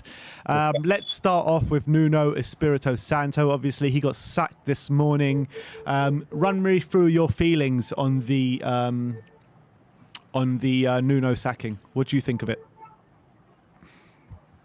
I believe it was coming. I haven't been watching Tottenham playing since. I guess it was who did you? I didn't watch the last 2-3 games because I was so tired of the football. I was just keeping a check on the score. Okay. It was getting really tiring. So you think even after just 10 games, it was right to sack him? Yeah, I believe not because he was a wrong man or anything. I just believe these players have played the Champions League final. They're not going to run for Nuno, who's not even been in the Champions League. They need someone of the caliber. Most of these players have played the Champions League final, right? From the squad. So they were never going to run on Nuno's tunes. So it was not the right choice in the very first place. And in terms of Antonio Conte, is it going to happen? Is it happening? I believe it is. You believe it will. You believe it will. And how much? Go on. I believe this is Antonio Conte is the Newcastle of what happened to Newcastle 2 weeks back. I think this is the same for Tottenham today. If we get Antonio Conte over the line, that just takes us mentally, for fans, for players, it just takes us 15-20% above our expectations. I can agree with that. I can agree. If it comes, I mean, I will be so over the moon and excited. I think it'll give the entire fan base a lift. The players will also be like, right, here we go. It can only be a positive for the club and the footballing aspect of it. That's what we're going with, the footballing aspect of it. Let's just wait and see. Like I said, no news is good news, they say, don't they? So when it's gone quiet. There you go. Okay, so is that someone already got it? Yeah, Ashley got it. Oh, did she? She's got the We Are Tottenham tattoo on her arm. There you go. That's what Brian's going to be getting if Antonio Conte signs. There we go. There we go. I might get one a bit bigger though. I was going to get the TV as well. She got the TV or just the? Yeah. Okay, cool. Cool, it's not cool, a real cool. tattoo, that one, though. Oh, it's not real? No, it's a stick-on one. Oh, there you go. Bloody hell. But yeah, so yeah, if Conte comes, don't get me wrong, it's exciting times, and the focus that all the rest of the Premier League will be like, oh my God. And like you said, we are 2 points off Champions League, so with Conte, Nuno there, we laughed and said, yeah, forget it. With Conte being there, it does make you think it's doable. I personally don't think it will be doable. I think Europa League this year, because we've got to wait till January and time that Conte has his philosophy embedded in the squad, which I think might take some time. But it certainly puts other teams on alert that Tottenham may be trying to do something here. But it's like we said, we have to wait and see if it gets over. I don't remember last Spurs manager standing on the sideline and shouting instructions to the players like Antonio Conte does. He'll be on players' back every single minute, and that will make each player give at least 10-15% extra on the field. It makes a massive difference having Conte in the bench, and I believe every team that comes to play Spurs moving forward, if Conte does come in, we'll have a fear factor about us. He's box office. He is box office. He is box office. We said the same things about Jose Mourinho when he came in, though. And he was till a certain period of time. Jose Mourinho was. It just didn't work out for some reason towards the end. He still could have won us that League Cup. I still believe that had he gone into that League Cup, we would have won that League Cup. I really do believe that. I believe he was meant to play that final, and he knows how to win finals. Okay, so 3 minutes Absolutely ago. spot on. So 3 minutes ago, I'm going to give you an update now. Breaking: Antonio Conte has been offered an 18-month contract, according to Sky Sport Italy. That was 3 minutes ago. Okay. No, that was about an hour ago. So I read. They've Sky just Sports literally Italy. tweeted it 3 minutes. This is a retweet. It's actually. Yeah, I guess. So it's now. This was 3 minutes ago that he's been offered the 18-month contract. So the offer is there, and like I said, now it's whether he accepts it. Yeah. I think, Who- yeah. who Sky else Sport, is there? Sky Who Sports else we News could go and get it? just did tweet that out 4 minutes ago, but we all know Sky Sports are not the Exactly. the quickest on the buzzer anymore. They're really not. But how excited are you, Sylvester? Come on, run me through your actual feelings and what this actually means for Tottenham Hotspur. I got my stress ball in my hand since I heard the news break out. I've just been waiting. Normally what I do due to actually working from home has been really stressful. So I normally try to go off social media from Monday to Friday to concentrate me on work. But as soon as I heard the news, I had to log into social media on Monday. And I guarantee you're not going to be doing much work today, are you? No, I am not doing any work. I've just been waiting to get the news update. I'm really looking forward to a change. I sat. My friend had come, a United friend, to sit with me to watch the game. I didn't sit with him to watch the game. I was not there around. I didn't feel like watching it anymore. I knew what was coming. It's not like United played very good or something. I saw the highlights, of course. It's just that we were just awful. Yeah. To play in a back 100%. And Nuno was just making terrible decision after terrible decision after terrible decision. Schoolboy errors. The Lucas Moura decision was just hilarious. I don't know how he managed to do that. He could have bought off anyone else except for Lucas Moura, and the crowd would have not booed as bad as that was. Yeah. No, He'll look back on that. He'll look back on that in his whole career and probably thought that was the most stupidest thing I've ever done in my managerial career. Yeah. And second was starting Ben Davis in that game. Exactly. Why did he drop Reguilon for that game? I didn't really understand. I don't know. There's a few rumours flying about. One rumour is that he was the one that gave away the goal for West Ham. He was the one that gave away the corner, which led to that goal. And he had a long chat with him after that. And there was another reason that he was pictured out on Friday night for Halloween with his girlfriend or fiance, whatever she is. I saw that. So I don't know. I don't know what to believe, but I'm just looking so much forward. I've already started to imagine Lucas Moura being our Victor Moses. Look, I am really excited, but I'm just trying not to buy into it so much. But I just can't help myself. I cannot help myself. Same here. I cannot. I'm also, because it's happened to me in the summer when Conte was all in. All the media outlets were saying Conte to Tottenham, and I was all excited about it, and then just broke down. So Tottenham doing Tottenham things. Let's hope. We're going to have to see how this one plays out. But Sylvester, keep that stress ball with you because I think it's going to be a long day. But thank Yes, you for brother. coming on, and we'll see you too. soon. Take care, brother. Bye. See you later, God man. bless. Bye-bye. Alexandra Castro, welcome to the We Are Tottenham family and welcome to the Silver. Someone's asked me to look at Twitter, so let me go and have a look at Twitter quickly. It's gonna be Everyone keeps tagging me in this Fabrizio Romano tweet, but it's a fake account, so stop buying into that, guys. Because there's a fake account of Fabrizio Romano going on saying Antonio Conte to Spurs, here we go. No, that's not Fabrizio Romano. Look at the handle. His name is Simon something. So crack the code. yeah, so I wouldn't believe that one. But look, let's bring on Brains McLeod.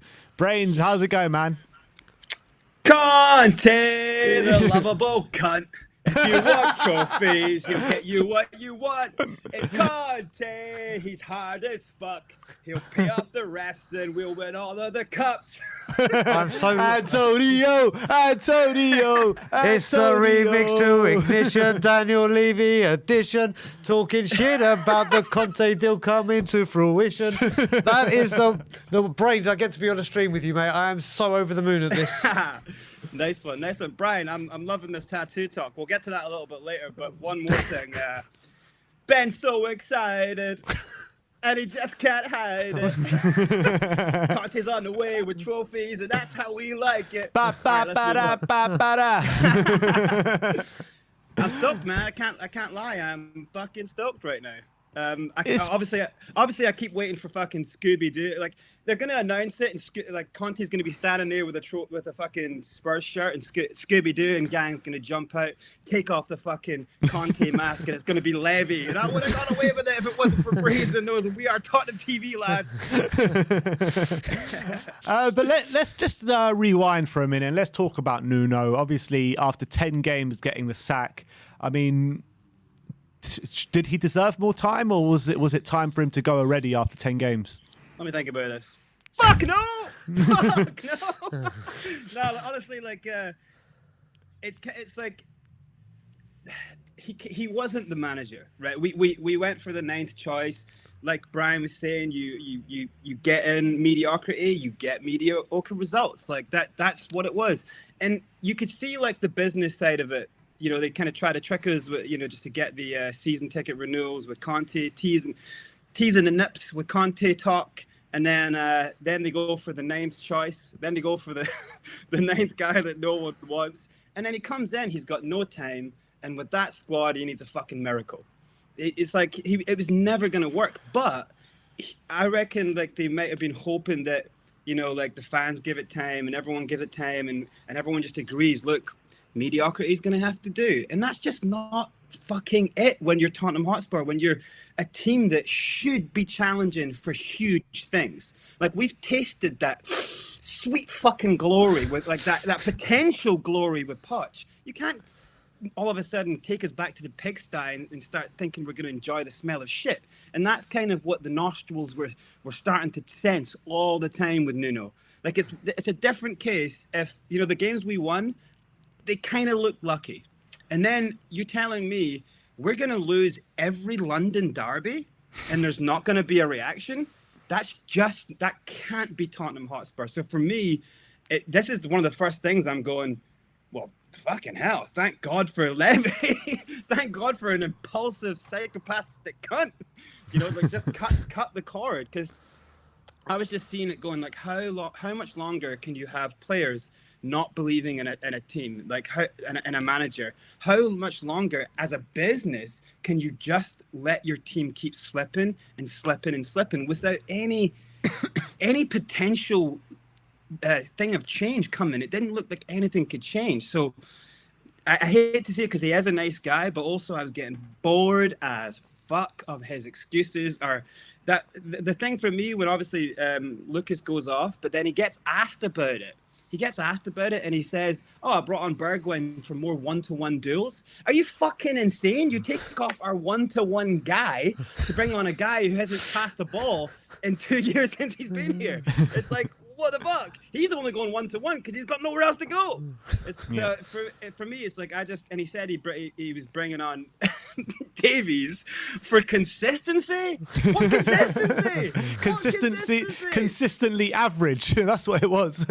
Jesus Christ. So for me, like, I was just like, I'd rather have Conte just for the post-match press conferences, just for the, what'd you say? What'd you fucking say? I just want something better, like, for this club to move us in a better direction. Do you think it's a right fit, though? Conte, I mean, this is the thing. It's like, I was listening to TalkSport earlier and fans going, I don't want Conte. I don't want Conte. And it's like, are you mad? Are you mad? Like, the guy has a 65% win ratio. Like, yes, it's the wrong fit for this squad, but we need to get this squad gonzo. Like, we need this squad the fuck out of there. Can I see who can you see playing in a Conte team? Can you see? I can probably see Romero, Skip, Højbjerg, Son, Lucas, hard workers. I could see them, but the rest. Regulon, I can see bombing up that left-hand side. Romero. Yeah. Romero, Royale. I keep doing that. He's gonna get Dyer gone quickly, I reckon. He's gonna get Winks gone quickly. He's gonna get all these players, Matt Doherty, all these players are gonna be gone quickly under Conte. Absolutely. I mean, and surely that's like, you bring in Conte, surely. And Dele Alli, don't get me started on Dele Alli. Bloody hell. Dele Alli is gonzo. He's long gone. Dele Alli will surely be putting in the application for the P45 for sure. But I just think surely you're just happy, like, you know, that something good is on the way, and surely Eric Dyer just never puts a Spurs top on it. That for me is as good as it gets right now. The rest will take it as it comes, but I think it's you got to also look at it like, so the first getting Nuno was it was a bad business decision, but at the time it was kind of a logical one, because one, he's the only motherfucker who wants to come. He needs a job. Like, he will take our terms, so he'll come and we'll throw him shit and he'll just take it, and he's cheap. So cool, bring him in. It's after the pandemic, we don't have the money apparently, so bring him in. He's cheap as chips. Now it's like, no, you know, people aren't going to turn up in the crowd is speaking. People are not going to go to games. Who's buying Spurs shirts right now? Kane, Son. What sick individual on this planet is buying an Eric Dyer shirt? You know what I'm saying? So if you think it's like the maybe his brother. Dele Alli's buying a Eric Dyer shirt. We've sold 12 Eric Dyer shirts. Wow, it's a renaissance. No, but you know what I'm saying? Like, you got 60 million Spurs fans across the world buying just 2 shirts. So it's so bad for business. If you get a squad of really good players, you should be 60 million people buying 11, 12 names. You know, it shouldn't just be you're only selling 2 shirts. So it's so much better for business if you can just get some of these players out, bring a new manager in. Immediately you renew season tickets for two seasons. They know that. So I think it's a stroke of genius business-wise. And also for me, I'm stoked because if Levy fires this guy when we're on the kind of the slope to success, if Levy pulls any of his fucking Dr. Evil, Bond villain shit, then it's surely like we just fucking riot. We just set fires in the stadium, we fucking riot. Because like, we got to get the guy out at that point. Surely that would be the last stroke. If Levy fucks this up, if you bring Conte to your club, and you fuck that up, and you fire that guy, then you're done. No one will ever come to your club again. No manager will ever come to you. No players will ever come to you. So I think as well, we've got a transfer window coming up. You need players to want to come to a team, and they won't come for Nuno. They will come for Conte. They'll think, this guy's got systems. We could do something with this. And the players right now, how long can if you're in this team right now, how long can you watch the captain of your ship steering you straight into fucking icebergs before you go, let's push this cunt overboard? And that's what's happened to Nuno. And I think they'll be looking forward to playing in kind of Conte's systems. It'll be hard, but they'll be looking forward to it. What do you think Harry Kane is thinking of right now? What's going through his mind? Does he get back on board? Does he think that there is a future at Tottenham Hotspur now if Conte comes in? I mean, I hope so. I mean, this could be the thing. If he is going to stay at the end of the season, I mean, there's 2 ways you look at it. Like, Conte's come and going. This guy doesn't want to be there. I don't want him to be there. I want guarantee that we sell this guy to the highest bidder, and that's a part of the money that we get for the window. Or Kane goes, yeah, like Jesus. You know, Kane was in love with the idea of Mourinho, and he played for him. He really gave him his best. So if you're showing ambition like that and bringing Conte in, maybe it'll help Kane galvanize the team. Time will tell, but like that's what we got. As Spurs fans, we have to hope this works out. We've had such a shit run. Like we got to be looking at this as a positive. We have to have something to believe in, because at the moment we've got nothing. We're staring at coming 15th, 14th in the league. Yeah. We won't win against any of our London rivals, and there's teams all over this league that will kick the shit out of us. Burnley in the second in the league game might do us. You know, there's a lot of teams that we just right now. If you're looking at this lineup of players without belief, they're a championship level team. Give this team belief and structure, they can play the game. They can do something. They maybe get 6th, 5th, maybe 4th. So I say you got to bring them in. I say you absolutely got to bring them in. And just before I let you go, Brains, the lines are very busy today, but hand on heart, do you think Brian Daigle will be getting his We Are Tottenham tattoo? Look, I'll tell you, Brian, man to man here. If you are serious about your love for We Are Tottenham TV, you know damn well where that tattoo's going. You know damn well where that's going. Don't make me say it.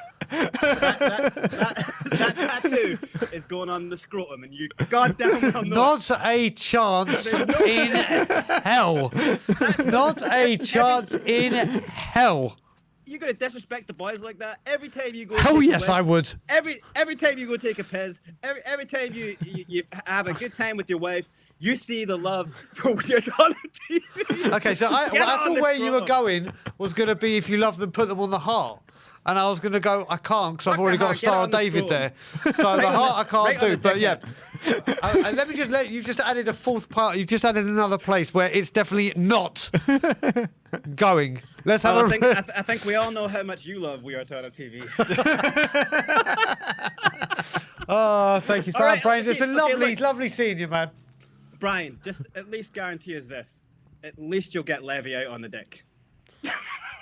There's more chance of that, He's trust me. actually thinking about that one. He's thinking about that one. Mate, do you know how painful a tattoo would be down there? The logo is a bit of a... Look at it, there's a bit of work that goes into that. Yeah, not happening. Not happening. That I'd do a bob and get on my arse. Apparently Bob's got B on each butt cheek, yeah? Yep. Not on his head. All right, big up, Brains. Big up, Brains. Thanks a lot for coming on, and we'll see you soon, bro. Oh, Jesus Thanks, my dude. Take care. Take care, man.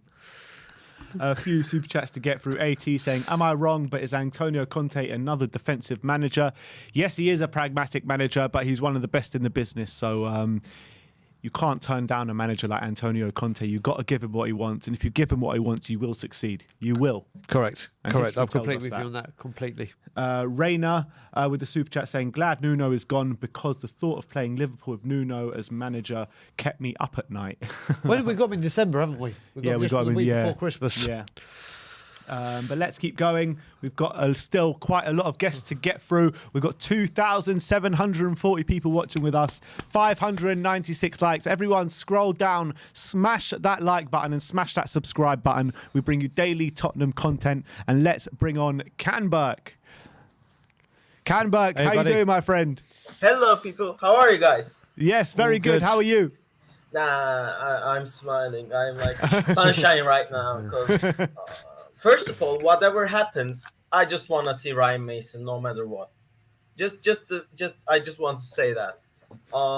You want to see him, you say? What? What did you say? You want to see Ryan Mason? No. No. Oh, you don't want to see whatever Ryan. happens, I don't want to see Ryan Mason. no matter what. Okay. Yeah. Definitely, for sure. First and foremost, I think sacking Nuno was the right decision because I didn't see any improvements. I mean, besides the results and everything, results may come if you play good. So I just didn't see any improvements, any tactic at all, any plan. And I think we were just, like a chicken that cut his head off. You know what I mean? Yeah. Like, I get that. But, you know, only 10 games in, did he deserve a bit more time to get it right? Maybe, but still, I mean, you have to see something. I mean, Yeah. I mean, of course, there may be linkages in the game, or there has to be some parts, not even the 90 minutes, but at least 20 minutes of good football. You know what I mean? Like, you have to see something to believe on. So sacking, I think, yeah, he deserved more time, but you know, this is Tottenham Hotspur. You know, you have to Exactly. deliver. You have to deliver no matter what. You're still one of the biggest clubs in England. I mean, you cannot just wait for 10 games with nothing. You know, you just have to show some improvement, some quality. And also, he had the preseason, so he had time to work with the squad as well.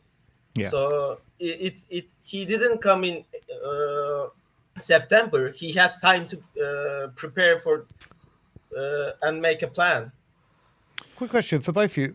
If Conte is, what do you reckon that he makes Højbjerg, or he nominates someone immediately as a different captain?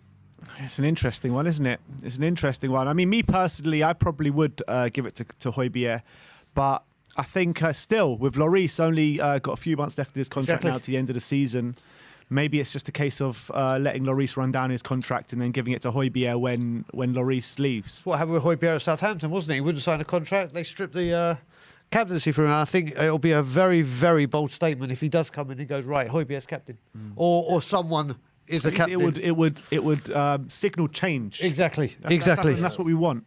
But what do you think about the captain situation?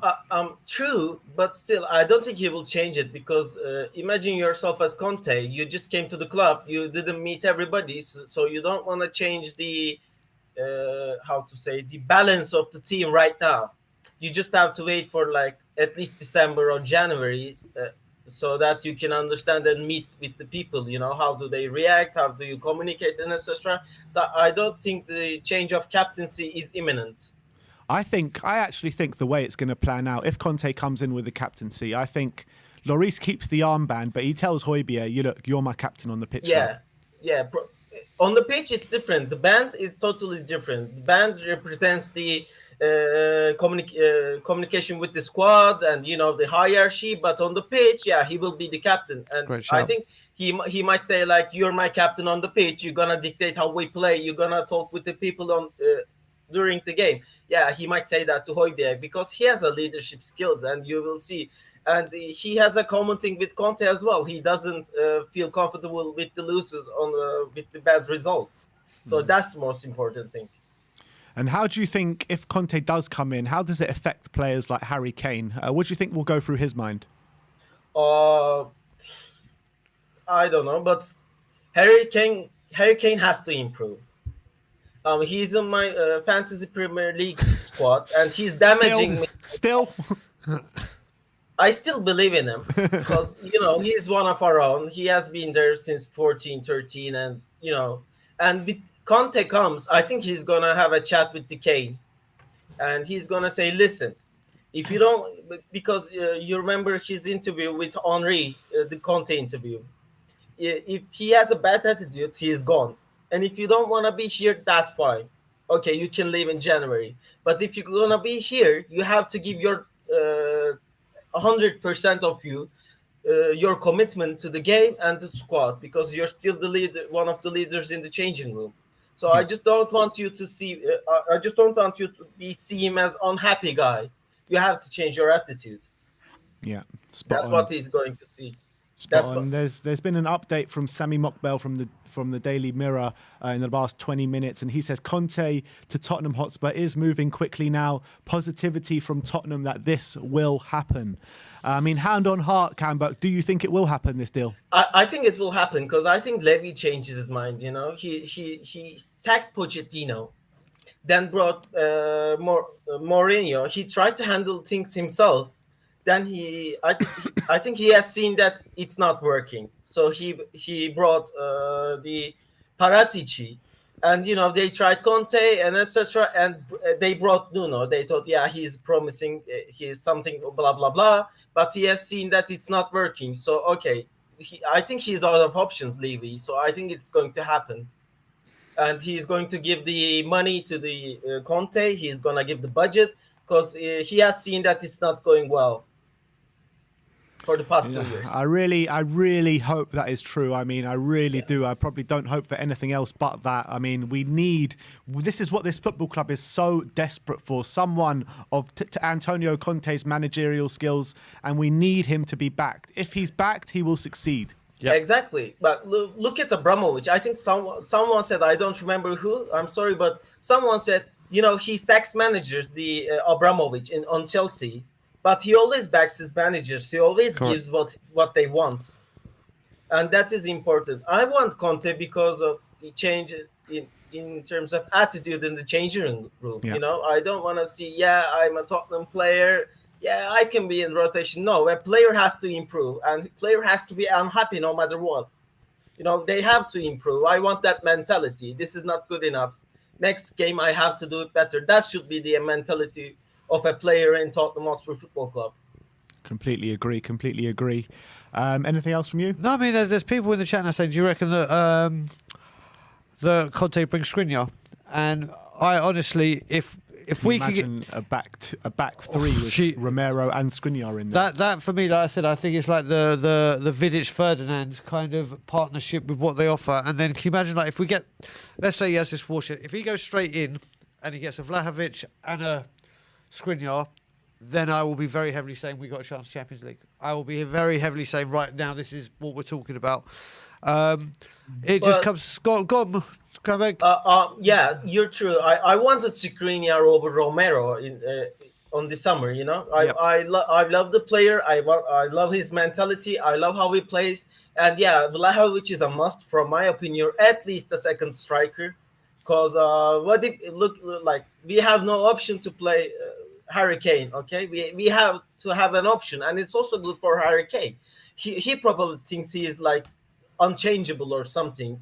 If you're not playing good, boom, you're on the bench. There have to be a second option. There have to be a trade for both of them to be improved.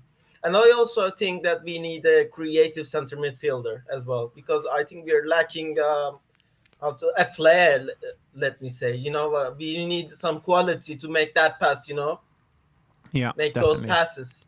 Definitely. Does a 3-4-3 suit Ndombele though? A 4-3-3. No, a 3-4-3 or 3-5-2 or whatever. Does that get the? If he's going to choose one of those three, because he's getting three at the back. Maybe because there's more protection in the defence with three defenders. Maybe. That's what I'm thinking. Maybe, but I don't know. Remains to be seen, doesn't it? Yeah, this could be the unlocking of him as well. Could be. Very well could be. Can you imagine if Ndombele is doing his old lazy stuff on the pitch and Antonio Conte's reaction? Can you imagine that? No. He will be benched or be gone for sure, because Conte, he doesn't like sloppy passes. He doesn't like laziness. You know what I mean? So I think that a player who is lazy and sloppy, or doesn't care about the game, has no chance to play in Conte's team. Yeah. No option. And I think expect fireworks if Conte comes to Tottenham. Expect fireworks. Yeah. I think there will be a lot of people in the changing room who will be sad that Conte comes, because that means their spot in the squad is in jeopardy. Holiday is over, people. The holiday is over. It's exactly. It's over. Back in session. Get up at 6 a.m. and start to work, people. Let's go. Exactly. Let's go back to work, people. Let's make Tottenham a football club again. Camberg, absolute pleasure having you on, my friend, and we'll see you soon. See you later, buddy. Bye-bye. See you, man. Absolutely brilliant call once again. We got the super chat here from Jack Lane. It says, Conte turns Lucas into the best right back in the league. What'd you say to that, Brian? Right back, no, right wing back. Potentially, yeah. I think that's what he means. So if he's going on that, he's got more. Let's look at it. He's got the stamina. He's got the grip speed, as well. He's got the grip. And if you have to weigh up and said before Conte got hold of Moses, and you put those two together and said who's going to be the better wing back, Mora has got more of the capabilities in both departments. So I would have to say it could be a great shout. Yeah. All right. Daddy Kyriakou. Daddy Kyriakou. What's going on, man? I'm good. How are you guys doing? All good, brother. Yeah, all good, all good. First of all, let's talk about the Nuno situation. Nuno obviously sacked this morning. Just run me through your thoughts on the whole situation with Nuno. I mean, look, we were talking about it yesterday as well. It was inevitable it was going to happen. I mean, Yeah. the way that the performance were, especially in those London derbies, I mean, every single game pretty much we lost 3-0. I mean, it's ridiculous. So you can't really keep him. And I think, to be honest with you, he shouldn't. We all know he shouldn't have been given the position to start with, and it was doomed to fail. And I even said, so many of us said that he wasn't going to last a year. I mean, he didn't even last 11 games. So it was quicker than I think everyone thought. So yeah, it was going to happen. It was going to happen, to be honest. Any credit going to the Spurs hierarchy for pulling the plug as quickly as they did? No, not a chance. I love Danny. Not a chance. Not a chance. I mean, they shouldn't have hired him in the first place. They took 70. I mean, Nuno, they took longer to get Nuno than the position, the amount of days that he was here. I mean, he was here for what, less than 3 months, wasn't it? Less than 3 months, and they took like longer to fucking get him. I mean, it was just over. But yeah, I get your point. Oh, it's the same sort of time, but I mean, it's ridiculous. I mean, yeah, he was never the right man. He was, like Bob and Brian have always said, like I've always said, it's a mediocre manager. And what do you expect? We've got mediocre players managing mediocre managers. A mediocre manager managing mediocre players. You're going to get mediocre results, if not below average. And that's what we got. And we should have got, this Conte news, right? I still don't think it's going to happen. I mean, it looks more positive, and I was like, every Tottenham fan is going to feel, oh, it's a bit more hope again. But that's what Daniel Levy does, right? He gives us hope and then literally smashes it in and obliterates it into a million pieces, because that's what he's an expert in, right? And the thing is, with this Conte thing, yeah, okay, if we were to just miraculously sign him, right, and he does sign this 18-month contract, because look, it's on the table, but that doesn't mean anything. Doesn't mean he's going to sign it. They still got to talk, because what if the last thing that they're saying that a lot of sources are saying, oh, it's in the final stages, right? What if those final stages are, what's the transfer budget? If that's the conversation in the final stages, right? You know where that's going to go. You know that's not going to go good. So you know that's not going to happen. But do you think Conte even comes to the table without talking about that first? Because everyone knows what happened in the summer. Everyone knows that the ambitions of Daniel Levy and the ambitions of Conte didn't match each other, right? So how is Conte even at the table after those conversations in the summer? Do you know what, Ben? You would think that's one of the conversations one of the key conversations they would have, because obviously what Conte said, obviously, about his ambitions and what he wants, he wouldn't take a job if they weren't going to challenge for a title and stuff like that. It's obviously all gearing for him spending money to kind of improve the squad to make it like a sort of title challenging team or competing at the top end of the table. And obviously we know right now we need a good couple, 3 or 4 players, top players, to kind of even sort of push that, and a lot of deadwood to go out this team. For me, if he was to sign and we do get him, I still don't believe that he's going to be fully back the way that we really need him to be back, because if you think about it, 20 years, going on 21 years of Daniel Levy's tenure, when has he ever shown that he's going to back a manager? Never. I mean, I'm sorry, but if people think that he's going to back Conte, it's not going to happen, because we had Pochettino in the best years we've ever had in the Premier League. We were within touching distance of a Premier League title and a Champions League title, which was unthinkable before he took over. We were in the Champions League final, and we got to that final, and what did he do? He still didn't back the team. We went 2 years without 2 transfer windows without buying a single player. And that, like Brian said earlier, that window that we did buy Ndombele and we spent the most money, we should have spent even more, because the thing is, we didn't get enough players in as usual, and we lacked the squad depth, because that we went 2 windows without what you're making up for 2 windows of no signings, because you buy like Ndombele. I mean, you should have bought another Ndombele, another £50 million player. So I mean, he skimped on getting Lo Celso rather than getting Bruno Fernandes. So it kind of says it all, really. It'll be interesting to see what happens, right, if we do get Conte, because I was saying last night on Bob's stream that I still don't believe it's going to happen, but obviously it does look more like it is going to happen today. If it does, I'm still worried. I'm still sort of holding my judgment, reserving my judgment on this, because it's an 18-month contract. He could be gone in 8 months. Because But Danny, you know though, if this doesn't work out with Antonio Conte now, that is when the penny is going to finally drop with the entire fan base, not just small sections of the fan base, the entire fan base. Because if you bring in Conte and he can't bring success after Jose Mourinho's come in, he couldn't bring success. You know exactly what the reaction of the fans is going to be. Oh, 100%. But the thing is, I'd love to see that because I think it's been 20 years too late or 15 years too late. I think Tottenham fans should have like you said, Ben, right? You started a lot of the chanting in the South Stand on Saturday, right? And for the first time, it was amazing to hear the Levy out thing. And because how long have we been waiting to hear that? The amount of times you and Brian and other people have been chanting it. And finally, it's like the fans are starting to hear. And I think that's probably what's triggered Daniel Levy to do this. If the Conte stuff does happen, it's just that look, I'm just still not sure that it's going to be fully back. And I know what you're saying about if he look, he kind of his job is kind of even more untenable if Conte comes in, he doesn't back him, and he fails to win a trophy. But if I'm honest, that's kind of what Daniel Levy's done this whole tenure. So it's kind of like he will just keep making the same mistake. And the worst thing about it is that he is a chairman that owns a percentage of ENIC. So he doesn't really care. I mean, he does care, but he doesn't care because if he did, this wouldn't have happened. He would have sorted this out a long time ago, years and years ago, if he really, really cared and put his actual football brain on. I'm just not sure, man. I know it'll be good. It'll be so good if he does come.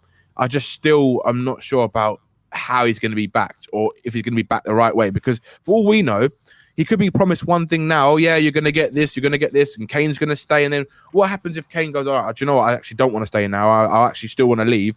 And then they don't give him the full money of what he wants, or he wants, say, £100 million player, and they don't get him. Conte throws his dummy out the pram, and then it all hits the fan. And then he goes, do you know what? I don't want to do this. So it could be that. But the only thing that you kind of hold on to is the fact that Conte is someone who seems that he wouldn't want to go to Spurs and ruin his reputation.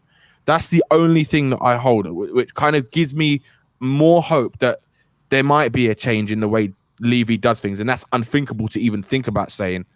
Yeah. So, Joe, it answers your question as well about does Conte get on a plane if there isn't a deal in place? He can. It's all media speculation. There could be using United as an example, or other clubs that are sniffing. It gives them, okay, this could happen. We need to do something and pull the trigger quick before Tottenham get their man.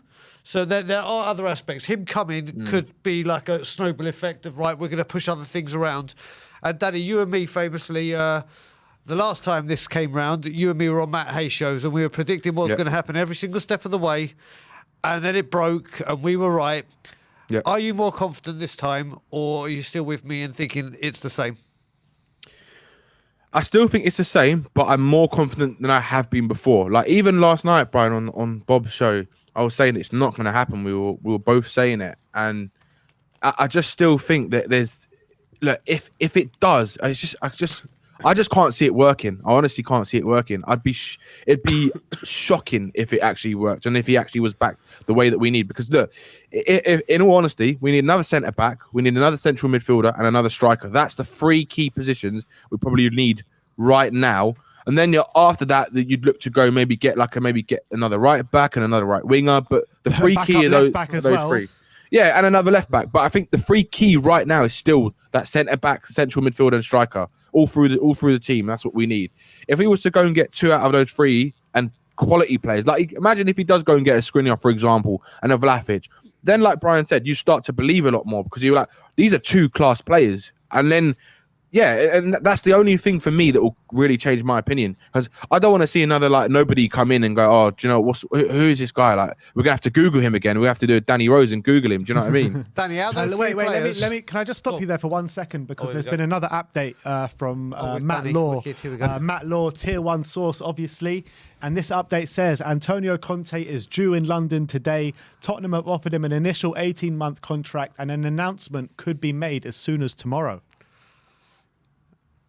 I mean, yeah, it is positive news if he does come, because he is one of the best managers right now in the world, and he's proven it. Like everywhere he's been, he's won everything. He's won pretty much everything apart from the European trophies, but he hasn't had the longevity in teams to kind of do that. But in terms of domestic and cups, he's won a lot of stuff. So yeah, it's going to be positive, and I think we'll see a lot more. We hope to see a lot more sturdy players. And the best thing about if he does come in is the fact that we won't have to see players like Dele Alli, Harry Winks, and Alex's favourite player Ben Davis in the team ever again. I mean, that should be brilliant. So I don't want to see those kind of players, and Doherty as well, because these are the type of players that need to leave this club because they're just not good enough. They're just not good enough. I don't care what anyone says; they're just not good enough for Spurs.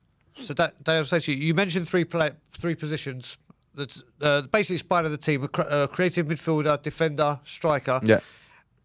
If we were to get two, I'm not talking about the actual players' names. Yeah.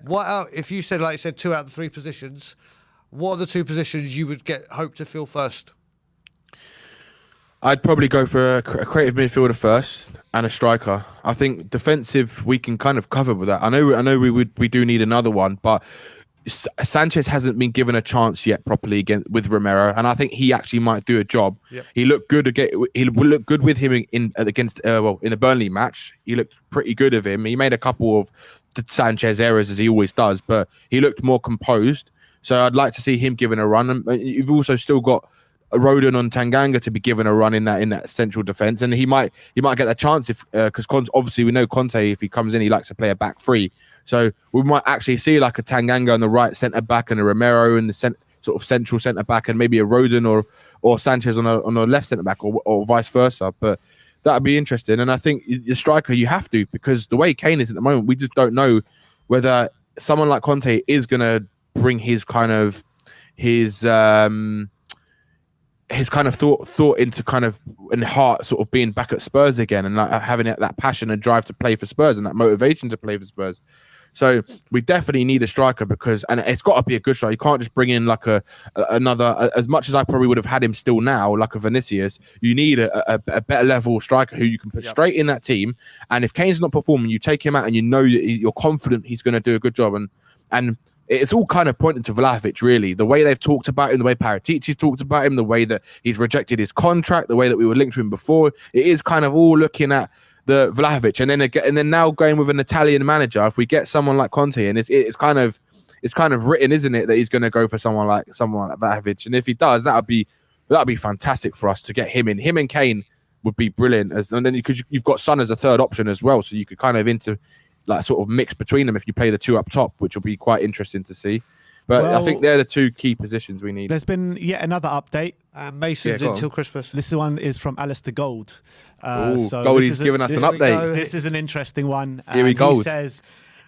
He says Antonio Conte is on the verge of signing for Manchester. I'm joking. He says it looks increasingly likely that Fabio Paratici will get his first choice, Antonio Conte. Conte is a big Kane fan and is also believed to have shown interest in bringing Ndombele to Inter Milan during his time there. So Alistair Gold thinking like this is going to get over the line as well. So, I mean, all the kind of big heavy hitters, Romano, Ali Gold, Matt Law, The Athletic, they're all kind of in alignment, aren't they? They are, right? But do you not remember when they were all in alignment when we nearly signed all these other managers, the 7 managers before? I mean, we had this manager merry-go-round, didn't we? And every single one, we're so close. And then you remember Ali Gold in that famous video where he's he basically was saying that this is a done deal, and if it doesn't happen, then it's just unbelievable, and it didn't happen. Then he did that video where you just saw him just so dejected because of how Tottenham are of a club, the way they do things. So I mean, we'll be going live on air about 7-8 o'clock tonight, and that's exactly what our faces are going to look like. Do you know what, Ben? I wouldn't be surprised. Yeah, could you imagine? Only Spurs could do this, right? If we're on the verge of signing him, then all of a sudden Man United come in, sweep in, Antonio Conte changes his direction, goes to Manchester and signs a contract with Man United. Could you imagine? That's like Willie all over again. He's getting sacked in the next hour. So that's it. Do you know what? Throughout all this time, that's the one I've been waiting for. Now that he has done it, and there's a reason why I'm with him, I'm a lot more. I wouldn't say I know it's going to get done now, but that's the one I've been waiting for. The reason I say that is, do you remember all the time that Gareth Bale was linked with? He did it when Gareth Bale came back. He refused every single time to talk about Gareth Bale coming back. It's a non-starter. One of the things I don't do is and he says it all the time, unless I get it from the club or not the club, but his sources, and gets it established by a few people, he will not say a word. he will just keep quiet. And when the Bale deal came about to come back, he literally did a live video going, he's not coming, I won't talk about it, because he went and had a shave, and he goes, well, you know what it's like, the life of a Tottenham fan, you have a shave, and now I can tell you Gareth Bale is coming to the club. And he will not tweet things for the sake of tweeting it. So as much we have the Matt Law, the Romano, whatever, I know Alistair has a split opinions, and sometimes, like what Danny just said with the Conte one falling through, and you can see the dejection in him. He is the one that I've been waiting for to hear him. Now I've got him, and now I'm thinking I might have to go visit a tattoo parlor. If we do get him though, like at the moment, it kind of does feel like that Jose Mourinho sort of round two. And I'm not saying in terms of type of manager, I'm saying the situation, because obviously Jose was a proven winner. We know that he wasn't probably the best choice at the time because of how he did at his last clubs and how he finished at Chelsea as well, and all that kind of stuff. But I just think that it just has to be backed. Like you said, Ben, it's Levy's job will become untenable if he's not. And it's just like you can't see how Conte coming in, he's not backed. And you know what? He might get the best tune out of Ndombele, because he's the one that did want him. He wanted him at Inter Milan. He wanted to sanction the Skriniar swap deal, didn't he? In that first summer, we were interested in him. So it's going to be an interesting time for us. And I think the chance in the stadium on Sunday, I think that was probably what did it for Levy, because I don't think I've ever heard Levy out in the Spurs stadium ever since they've taken over, since Enick have owned Spurs. So I think that was probably a shock to their system, and he's like, right, I actually need to do something now. He's kind of woken up a bit, because I think Daniel Levy's a little bit slow sometimes to react to things in terms of the way. A little bit. Yeah, I think he's about 10 years too slow, to be honest. But yeah, we'll see what happens. It'll be interesting, but I think it gives us a little bit of hope if he does come in. Let me just throw one more thing. It just be controversial, and it's not about Levy at all. It's about a certain player.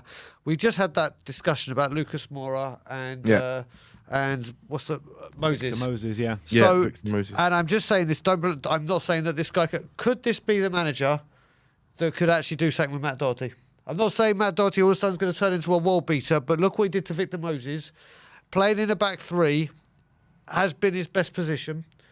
He was second only to assists and goals to Trent. Now, I'm not saying all of a sudden, oh my God, we've got the best wing back in the league now because Matt. But surely, if he could do it with Victor Moses, he could get some kind of tune out of him until we can find an able, or instead of Romero, because we don't know if Romero can play a right wing back. But could this be the guy that gets what we believe we could have got with Doherty?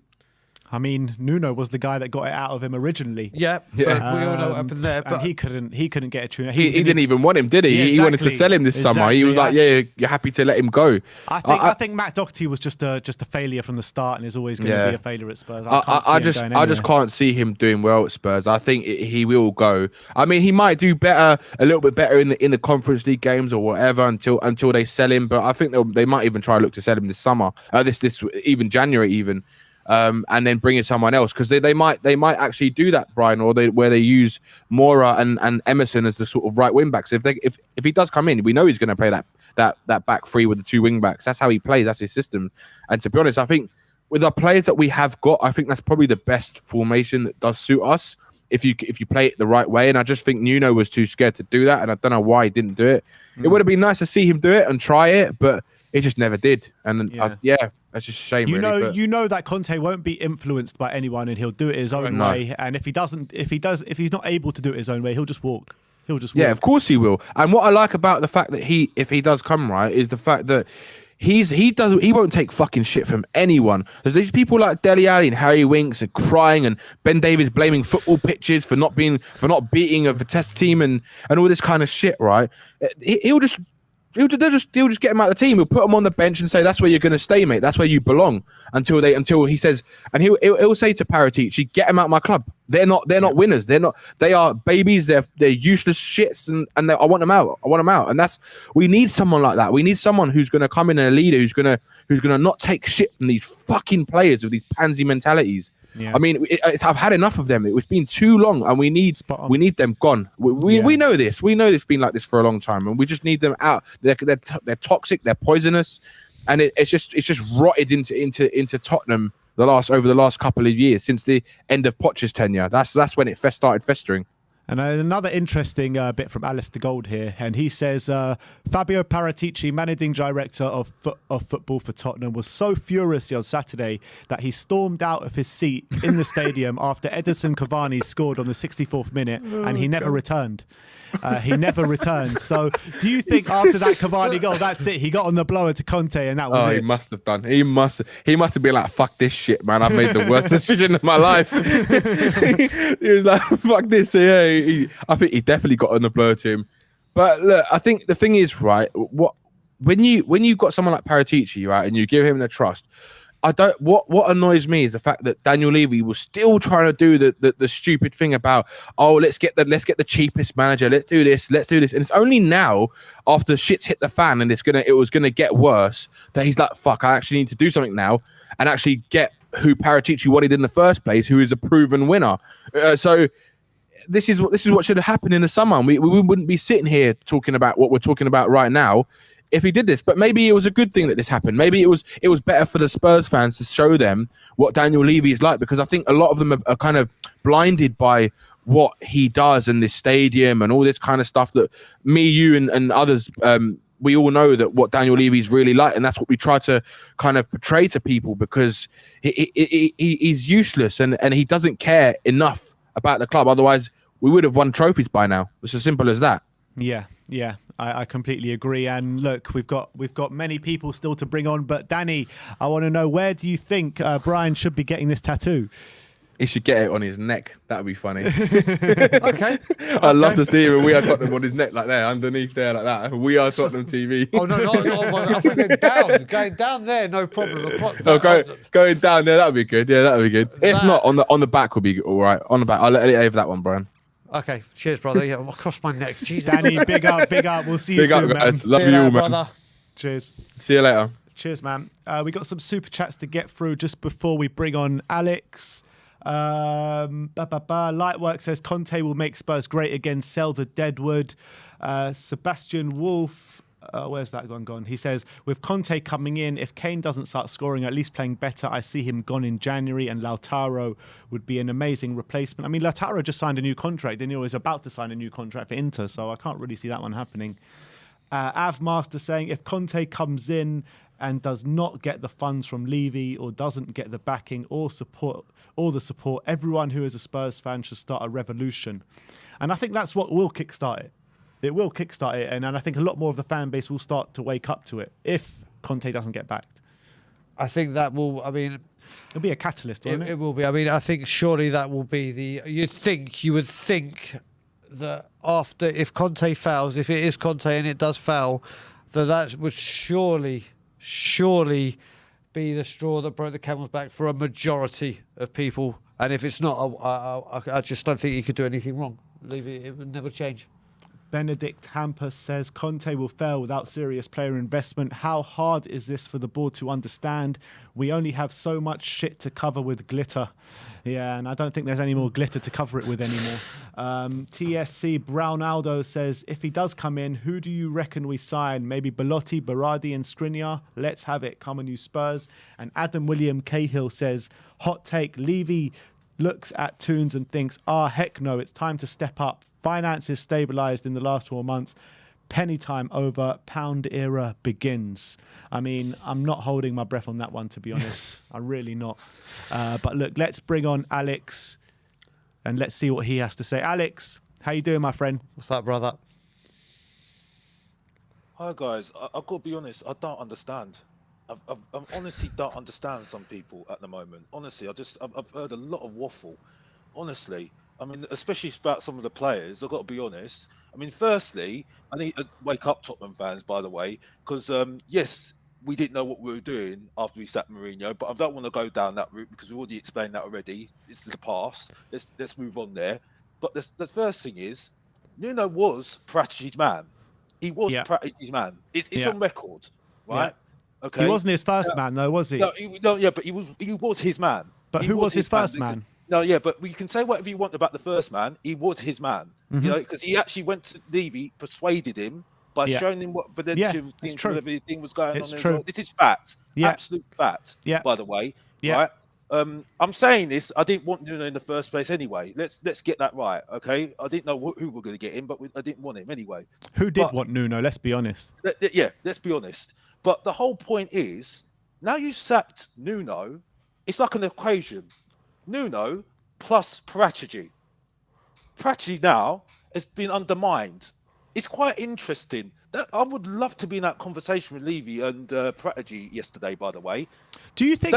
Well, let me just stop you there for 1 second though, because do you think actually Paratici has been that has happened to Paratici? Because we've just heard from we've just heard from Alistair Gold after the Ederson Cavani goal. He stormed out the stadium and never came back. I mean, do you not think that this was his doing, sacking Nuno? No, mate. Sorry, mate. We went to Paratici. Just for the record, we went to Paratici, not the other way round. So this is a. How do you know that?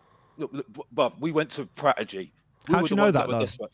Look at the words that was coming out of the press. Levy admires Paratici. Where have you heard that before? Mourinho. What happened there? Enough said. Don't need to say anymore there, don't I? Anyway, but all I need to say is, right. By the way, Ben, I absolutely respect you. By the way, mate, absolutely respect you and Sim. By the way, this is not having a go at you whatsoever. I love you. I love you guys. When I met you two, Ben, you've got so much energy. By the way, love it. Absolutely love it, mate. Honestly, after that Chelsea game, oh boy, honestly, and Sim's absolutely brilliant. By the way, Brian, we've had chats anyway, so don't worry, mate. You know how I feel about you anyway. Of course. And Danny, he's deluded, but yeah, I love him as well. But anyway, yeah, but like I said, feelings mutual, Alex. By the way, the feelings mutual. Please straight back at you. No, don't worry, man. Honestly, I have so much respect for you, mate. Honestly, but yeah, I just don't think Tottenham realise this is not a quick fix. It's not a quick fix, and the thing is, though. I think the conversation between Paratici and Levy was, okay, my reputation here is on the line here, mate. Like, I'm not staying if you're going to not bring in Conte. That was the negotiation tool here. Because I think he said to him, if it's not Conte in, I'm out. Because I don't need you, mate. I don't need you. I really do not need it. Sorry, so Paratici said that or Levy said that? Yeah, go on. No, what were you saying? Paratici said that or Levy said that? Paratici said that. If it's not Conte, I'm going. Yeah, that's fair enough. Because he's got the reputation. He doesn't need Tottenham. He doesn't need Tottenham. I don't think he's the right man, by the way. I think that's the problem. He's not the right man. Because we are not a long-term... We need the long-term vision here, not short-term. This could be absolutely wrong here. If it doesn't work... Forget Levy, because I respect you guys, by the way. I respect you. I'm not going to go on about Levy. I'm not going to go on about this whole thing about because I'm not getting into that. I'm talking about the football. Yeah, I'm talking about the football. Yeah. What I'm here to talk about is logic here, right? We are not getting top 4 because we are not going to get 73 points all over. That's the main point to get top 4. Okay? We can forget what's going to happen in January because you don't know. You don't know. Okay? I respect the fact he got Romero. He is world class. I've seen it. I've been at the stadium. 100% world class. I've got question marks on Højbjerg. I'm sorry. Skip makes him look good. Skip makes him look very, very good. Right? I'm sorry. Right? He's not the captain of the ship. Comparing to Dembele and Venyama, it's 100 times better. I'm telling you now. He's average Henderson for me as far as I'm concerned. Okay, Skip makes him look so much better. Skip is 100 times better. I don't think you want to be saying these words about Højbjerg with Brian sitting next to you. Oh, please, mate. I've battled people all day long, mate. I've made it clear, bruv. Don't worry, bruv. I can battle anybody on this any day of the week, honestly. Skip makes him look very, very good. Another player that I need to talk about, Reguilon. Great left back. You having a laugh? I'd rather have Luke Shaw in my left back, mate. Honestly, he's got spun the last couple of games, by the way. Honestly, he's living on the Real Madrid trail, mate. Honestly, he's average. I mean, I'd rather have the West Ham left back, by the way, mate. Honestly, he needs to step up and step up quickly. And people he's got the potential to, though, Alex. He's got the Davis hasn't. Reguilon has got the potential. Where's Sessegnon? He's nowhere at the moment, isn't it? I actually like him, by the way. Where's Sirkin? David told me Sirkin's going to come into the team. Where is he? I can't see him at the moment. He's at Sunderland. Exactly. And then, as for Winks, I've seen worse players at Tottenham, by the way, mate. Adam, who likes to play FIFA, Brains, who wants to play FIFA. Honestly, and if you want to have a battle with me, honestly, organise it. Ben, organise it all day long, mate. I will have a battle with him any day of the week. Honestly, Nobody needs to battle. At the end of the day, we all want debate. Anyone. What we all want is what's best for this football club. That's what we Yeah, want. I know. But you know how it is. It's all fun and games for me, anyway. Yeah. You know what I mean? But it's debate. It's debate time for me. Like I said, I will take challenge on anybody. But what I'm saying is, it's just not. You can't. For me, there's just no. It's just a panic for me. It's a panic, absolute panic. And the thing is, So what would you have done if you were at the helm now? What would you be the power? What would you do? I would follow through what you said during the Aston Villa game and said, well, I want free-flowing attacking football and keep to that philosophy and know that it's a long-term project. Because at the moment, if this does not work, we are even more blacklisted for top managers. Because when you've sacked Mourinho and Pochettino, I don't want to go there with Pochettino because he's gone. He's not coming back. That's gone. Finished, okay, but he should have stayed. It's confirmed because what do we do? Tried to get a manager like Pochettino last season, even tried to get him back last season in the summer. So I was proved right, 100%. So, but you know, we just can't do it. We are like Leicester, unfortunately, and it's even more like West Ham now. You know, so I'm just not convinced. I've got a super chat here for you, Alex. Got a super chat here for you from Danny Kiriakou, and it says, Alex, do I need to put you in your place again? I think you're the deluded one, thinking Ben Davies and Dele Alli are good players. You need your meds. Oh gosh, well I've said about Dele Alli already. He should be up front. So that's for me. I think Winks, yes, he might go. I don't think the wrong players went in the summer because I can just say all.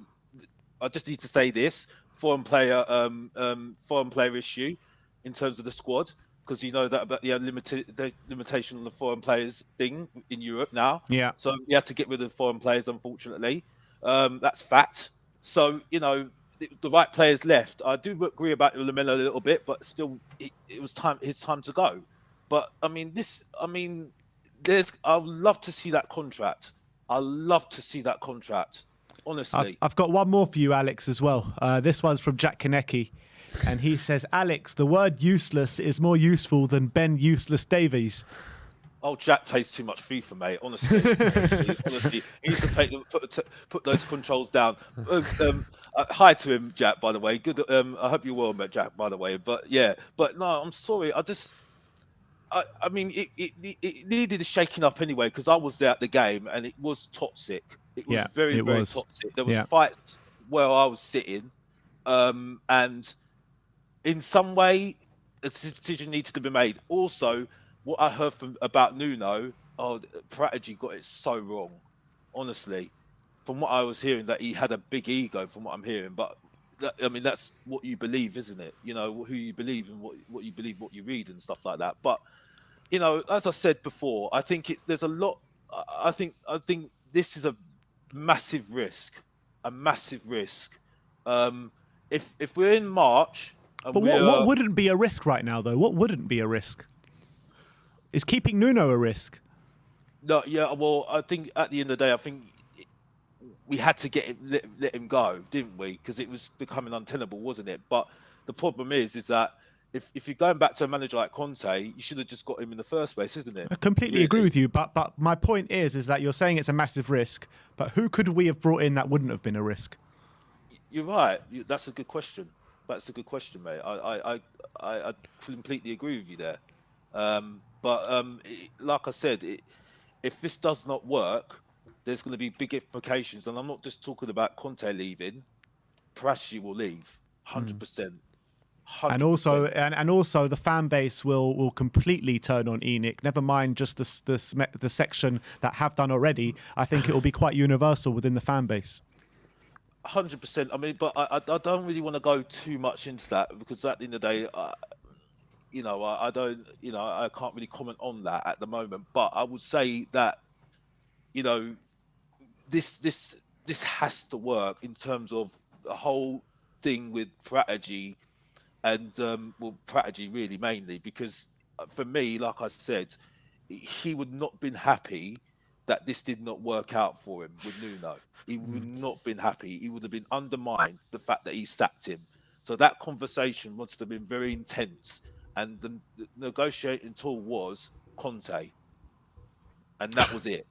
I got one more super chat for you back from Jack Konecki again, and he says, "Big up, Alex. You're a top man, but do your homework."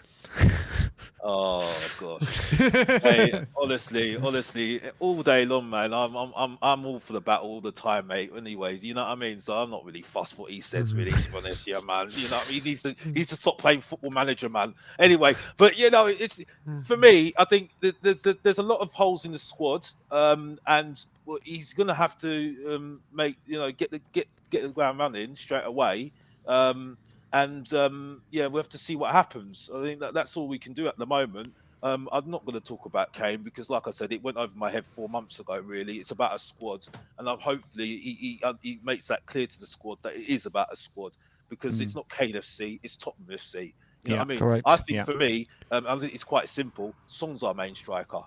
Son's our main striker for me, because he's more effective at the moment. Maybe that's because of Nuno's tactics. I don't know. But for me, you know, he's our main striker at the moment.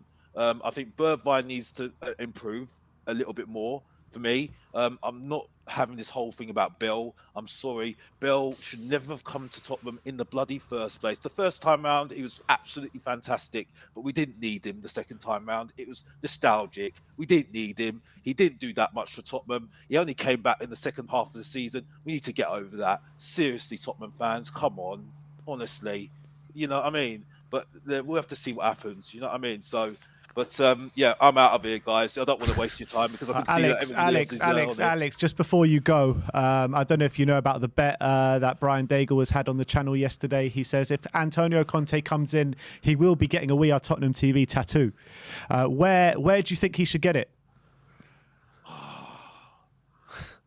I can't do it to you, Brian. Oh, it's happening, mate. It all happened. Where would you choose? It's going to happen. I made the bet.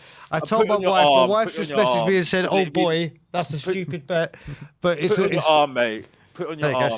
There you go. Because your arm's less painful, isn't it? See, there you go. See, Alex, I love you, mate. I love you. There's a friend. I've had some weird places to get a tattoo, but the man comes in and goes, "Yeah, get it where it's less painful." Love you, Alex, brother.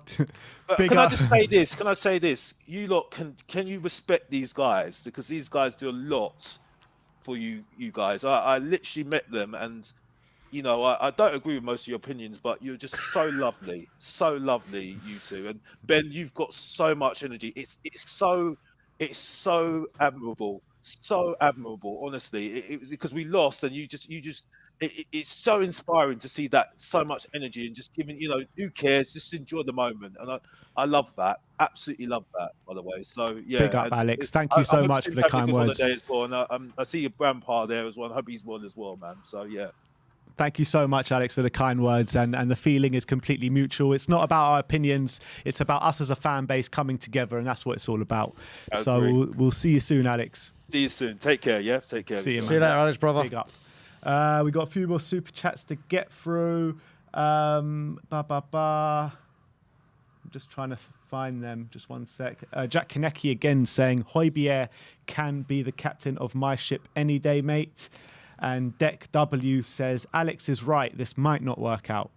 And you're right. Of course, anything has obviously is risks, but it's less of a risk than anyone else I can think of. Oh, no, this out of all the candidates, like I said, every player that comes in or goes out, it's always a risk. It's got to be a calculated risk. And the state we're in, as we, and I do agree with this, there is one man that is currently available and gettable that can impact change. And it's him. And I have to say, there's a person in the chat now, Catman Jess, who's a fellow Canadian, who's now advising. I saw him earlier say, if I get it on my neck, he'll get it on his neck. And now he's saying I should get a tramp stamp. So maybe it'll be on my back. So we'll see. All right, let's bring Alexandra on. I'm going to let you run this one because I need to go for a Dyer. Okay. Oh, okay. You take your time, buddy. Okay. I'll be quick. Hey, Alex, how we doing, buddy? Hey, good. What about you? All good, buddy. So let's start off with Nuno. What was your emotions and reaction when we actually officially broke this morning?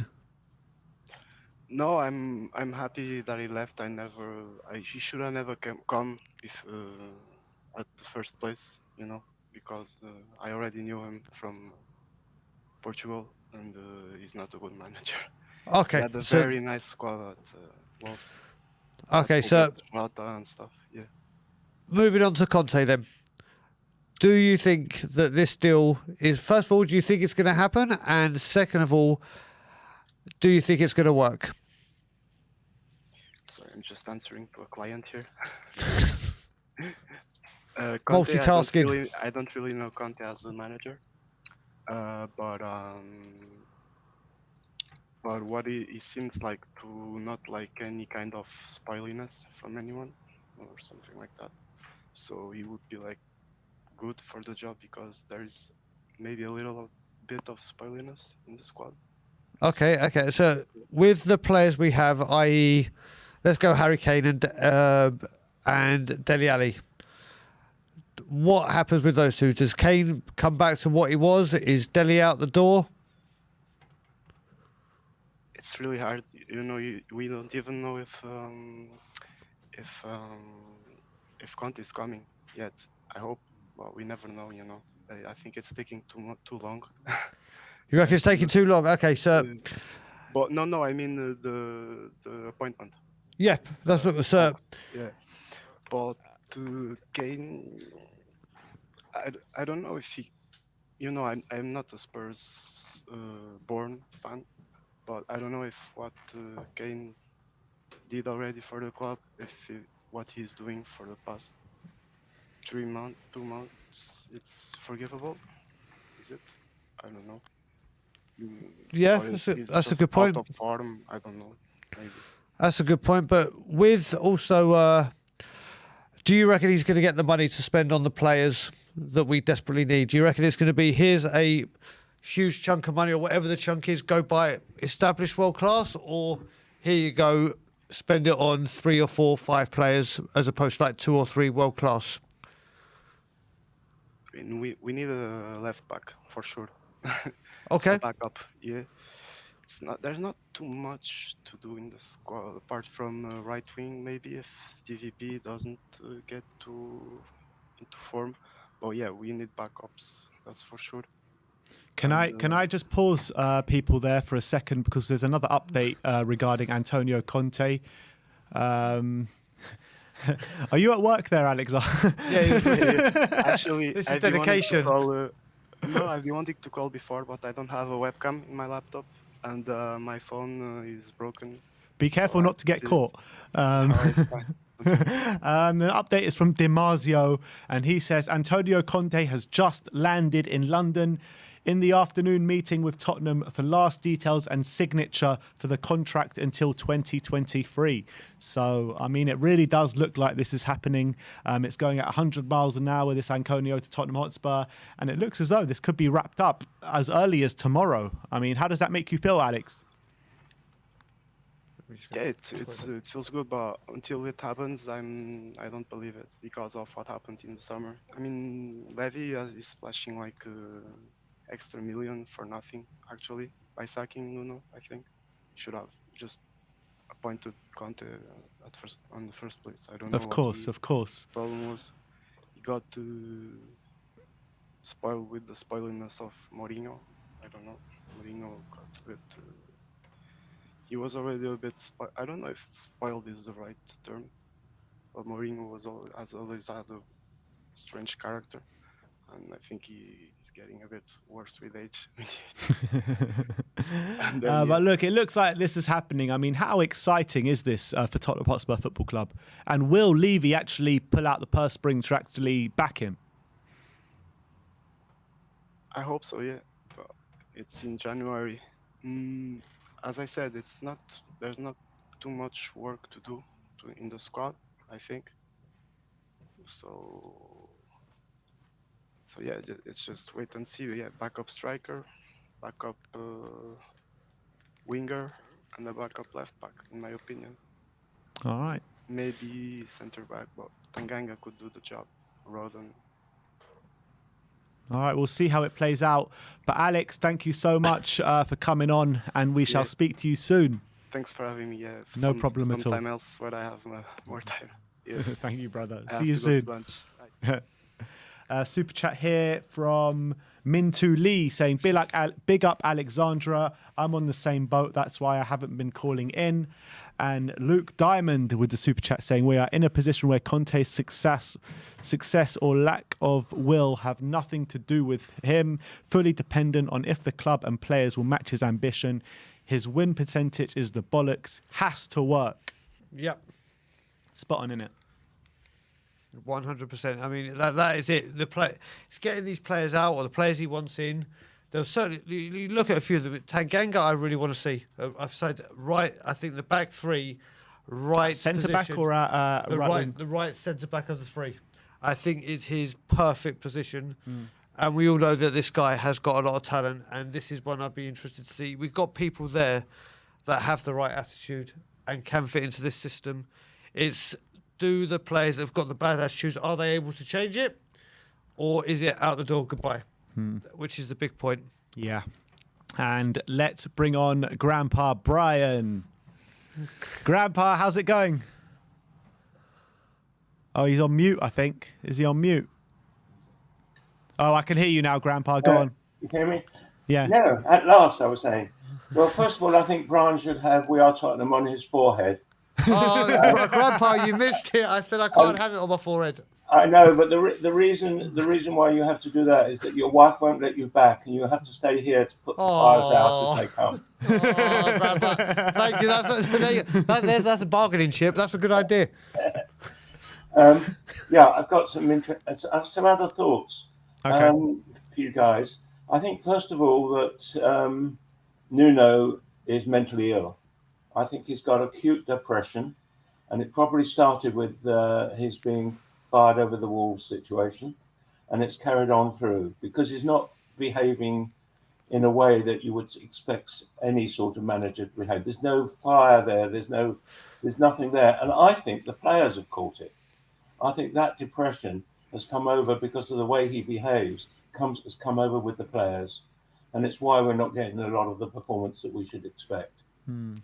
I said after the match on my way home to Danny, who was driving, he said to me, "What do you think will happen, Nuno?" I said, "I think he'll be sacked by the end of the year, unless they can find another manager now." And that's in fact what's happened. And I believe that this has been the negotiation with Kante has been going on for a while, and they wouldn't have actually sacked Nuno so suddenly if they hadn't got an agreement. So I think the agreement had been done before he was actually sacked, which is what a good business person would do. You wouldn't sack somebody before you had somebody to replace. Like what they did with Jose Mourinho, basically. Yeah, and I think that's it's the right decision. I'm not going to go talking about the players because I think Nuno made so many mistakes, so many errors of thinking, that we don't really know the strengths of the players. We don't know whether Kane is depressed or concerned that he wasn't moved or what it was. We've got to let the new guy come in and make his own decisions about it. I don't think we can presuppose, but we should stay positive. It's not right to say, well, if we have this guy, it's going to be a mistake because we can't afford to make any mistakes. We've got to take the best we can. We've got to give every bit of support to him and just watch what he does. And I think I'm very excited. I think it's the best thing that's happened since I've been around.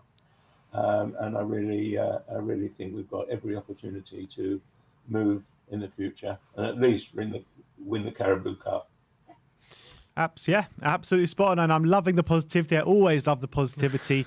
In terms of Nuno, I mean, you've said you're excited, but there are kind of reservations in terms of his style of football being quite defensive, like Jose Mourinho. Does that matter to you, or is it just winning football that matters to you? It's just winning. That's what matters to the fans. That's what matters to the team. They all talk about they want to work and play for a team that wins. So it's got to be winning that counts. But I wouldn't believe. I would believe that Conte will do what is right. He won't necessarily stay with his normal way he works. He will look at the team, look at the people, look at the competition, and he will try and actually beat them. And that's the important thing. I don't think having a standard way of playing is right.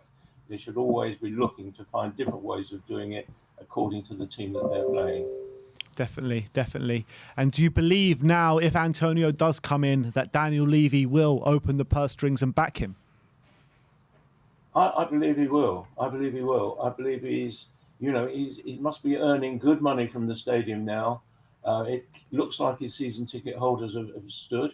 We're getting full grounds, which I thought we might start to lose. So he's got money coming in, and I would hope that he would have done a deal, because Conte wouldn't come in unless he was given some sort of promise that he could spend some money. Do you reckon he'll get to spend it in January, though? Or do you reckon it'll be a couple of loans and stuff in for January? Because he still will be able to attract great players on loan and then go gung-ho in the summer. Well, it'd be better to do it in January if he can. But if they're loans, that's fine too. Because if they're loans and they start to do well, then they'll stay. So, yeah, I don't think it matters either way. Okay. I think he'll do it the way he wants to do it. And I think that's the thing, and it'll bring in the players that can actually support. But he won't do that until he's really looked at the players we've got, because underneath it we've got some great players.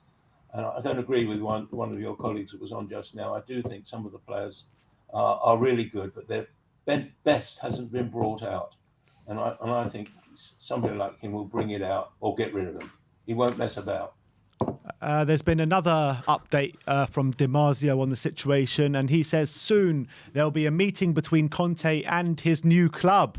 Conte and his new club around 3:30. The last details will be defined on the same day. Tottenham Hotspur plan to close everything by tonight, tomorrow morning maximum, to announce their new coach. So we're here all night, basically. Wow. That is an update and a half. So can you really believe that's all been done in a day? It had to have been discussed prior to Nuno's firing. Yeah, I agree with that. It can't have been done in a day just like that. It just can't have happened. Yeah, I completely agree. They've been talking to him probably since we lost West Ham. Well, what I heard is that after we lost those 3 London derbies, Crystal Palace, then Chelsea, then Arsenal, right? I believe that he was already on a short lease then. So I think that maybe after then they would have been putting feelers out, but I don't think that they would have been talking concretely. But then I heard at the Manchester United game, as soon as Cavani scored, Paratici ran out the ground, and I'm sure he just got on the phone to Conte and was like, look, you got to come now. Yeah, that might be right. But one way or the other, it was done before he was fired. They wouldn't have fired him without knowing that they got somebody else. Yeah. Haaland coming to Spurs now at 75 million. That'll be the striker we'll go for, won't it? Yeah, exactly. Haaland coming to Spurs to be back up to Kane. All right, Grandpa, thank you so much for coming on, and we'll see you soon. Bye. And Brian, have a good trip home. Thank you, buddy. I'll speak to you soon. Bye. Come on, Spurs. All right, so it looks as though, I can't believe Di Marzio has basically just called Conte the new Spurs manager. Yeah, that's telling. Whether that's going to be, I'd be surprised that's not deleted within seconds. That could be a fraudulent slip. Where 4 minutes ago, it's still there. Okay, still there. Let's not get. Let's be serious. That is a big statement within a statement. There, that is telling. And now I'm 75% sure I'm getting a tattoo. All right, who knows some good tattoo parlors? Who knows some good tattoo parlors? Let us know in the comment section below. we have to film it. We have to film it, surely. So if I get it, I've got a guy that owes me a free tattoo. Let me see if he's got back to me, because I'll go get it today if it happens today. If he can do it for me and fit me in. Let's have a look. Let's have a look as he responded to me. Who knows some good tattoo parlors? Who? Okay, so that guy hasn't got back to me because it needs to be a free tattoo. I'm sure he hasn't got back to you. He'll get back to you. Mate, I'll get it. I'll get it in Toronto. I've got no issue about that. You will. Let's bring on Big Mike. Yes, Big Mike. How's it going, man? The legends. How you doing, man? Yeah, Good, all bud. good, all good. How are you? Good stuff. Yeah, man. Well, like I said before, it's going to be a roller coaster. It looks like we're on the up again. I'm going to get behind it. We just got to be hoping this goes through. Brian, I was the guy. I'm Michael Sobers, by the way. I was the guy that said, you know, you should get the tattoo on the forehead. But look, I've been here and I think it's a bit extreme. So maybe you get the one on the arm. Maybe we do a temporary tattoo on the forehead for one day. Yeah, just so everybody knows that you did it, yeah? Oh, you get a Terry. I'll have the one that Alex done on my forehead all day, every day. That's not a problem that Ashley had. But yeah, I think it's looking like that. I'm even thinking my hand, though. I'm liking the idea of my hand. But we'll see. No, we'll see. big up yourself. But it will be getting done. I respect you for going through with it because I watched the stream when you said it live and I was with you. I didn't think it was coming. I woke up today and everything's happening at the speed of light. You know, it's just, it's all kicking off. And I think Levy knows that his time is up. You know, if he doesn't get this right, if he doesn't throw as much money at this problem as possible to try and fix it now, the fans are just going to turn on him. Like whoever was it, Brains, who said, you know, it'll be riots. It will be riots. It'll have to be riots. There'll be no other way around it. So big up the fans. You made this happen on that day against United. And I think that's what's really turned it. And we got to back it now. Get behind Conte as soon as he's here. Show him all the Tottenham love that we show always. Get behind the manager. And I believe it's going to be a success. I believe it's finally going to be the success that we've been craving for 20 odd years or whatever it's been. Do you think Man United fans are looking at it now and being like, oh, I wish we lost that game now?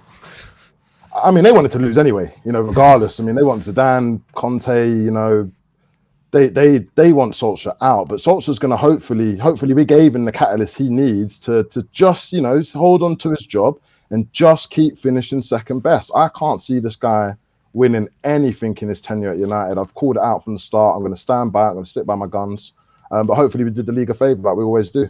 Do you know what? I had one of my Man U friends actually send me a WhatsApp and say, congratulations, Tottenham. We won the game, but you've won the war. Because it's exactly what's happened with, like you said, with Conte, with it being El Sacchio, it looks like losers have come first. Yeah. Because this is big. And Man U are probably thinking, shit. Yeah. Shit. But yeah, it sends shockwaves there now. Oh, man. Well, it's only an 18-month contract. So, I mean, what? No, I mean Poch going to Man U. Oh, that could be all day. That could be all day. But let's rewind Big Mike for a sec. Let's talk about Nuno for a sec and talk to me about your thoughts regarding the sacking. Because yes, we know that he was making a lot of mistakes. We know that he wasn't much of an inspiration on the sidelines. His in-game management was very poor. But after 10 games in the Premier League, did he deserve a bit more of a chance? It is hard. I'm going to say no. To be honest with you, I think I personally have seen enough. I don't think it's all his fault. In fact, none of it's his fault. It's the ball's fault. He wasn't capable of doing the job from the start. We all knew this. And, you know, I think it's the old school saying, if you buy cheap, you've got to buy twice. Just go premium from the start. We're a premium club now. Poch was saying it before he was sacked. We need to start operating like a big club. And hopefully, finally, with the fans turning on him, Levy can see that now. So for me with Nuno, yeah, I think he did deserve to be stacked. You know, we haven't won a London. It's not even the fact that we lost the 4 derbies. We had no chance of winning them, let alone drawing them. We just had no chances in any of those games. Maybe the Palace game, okay, the red card was a turning point, but the other ones, nah, you know, it was poor. It was diabolical. No creation. You know, even if it means nothing, sometimes you just want to see an animated manager. And I agree. I believe that his behaviour rubbed off on the team as early as 10 games, and that whole honeymoon period burst so quickly. You know, before the international break, we were flying. I was on here like, yeah, we're on the up, enjoy the ride. And, you know, hopefully it'll be a different ride now with Conte. That's what I believe. Yeah, and with Conte coming in, I mean, we all know what kind of a mentality he has and how his mentality can rub off on the squad. But how long do you reckon it will take for his mentality to rub off on the squad?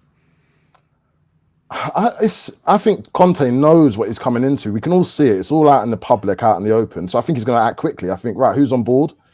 Get them on board, get them on side.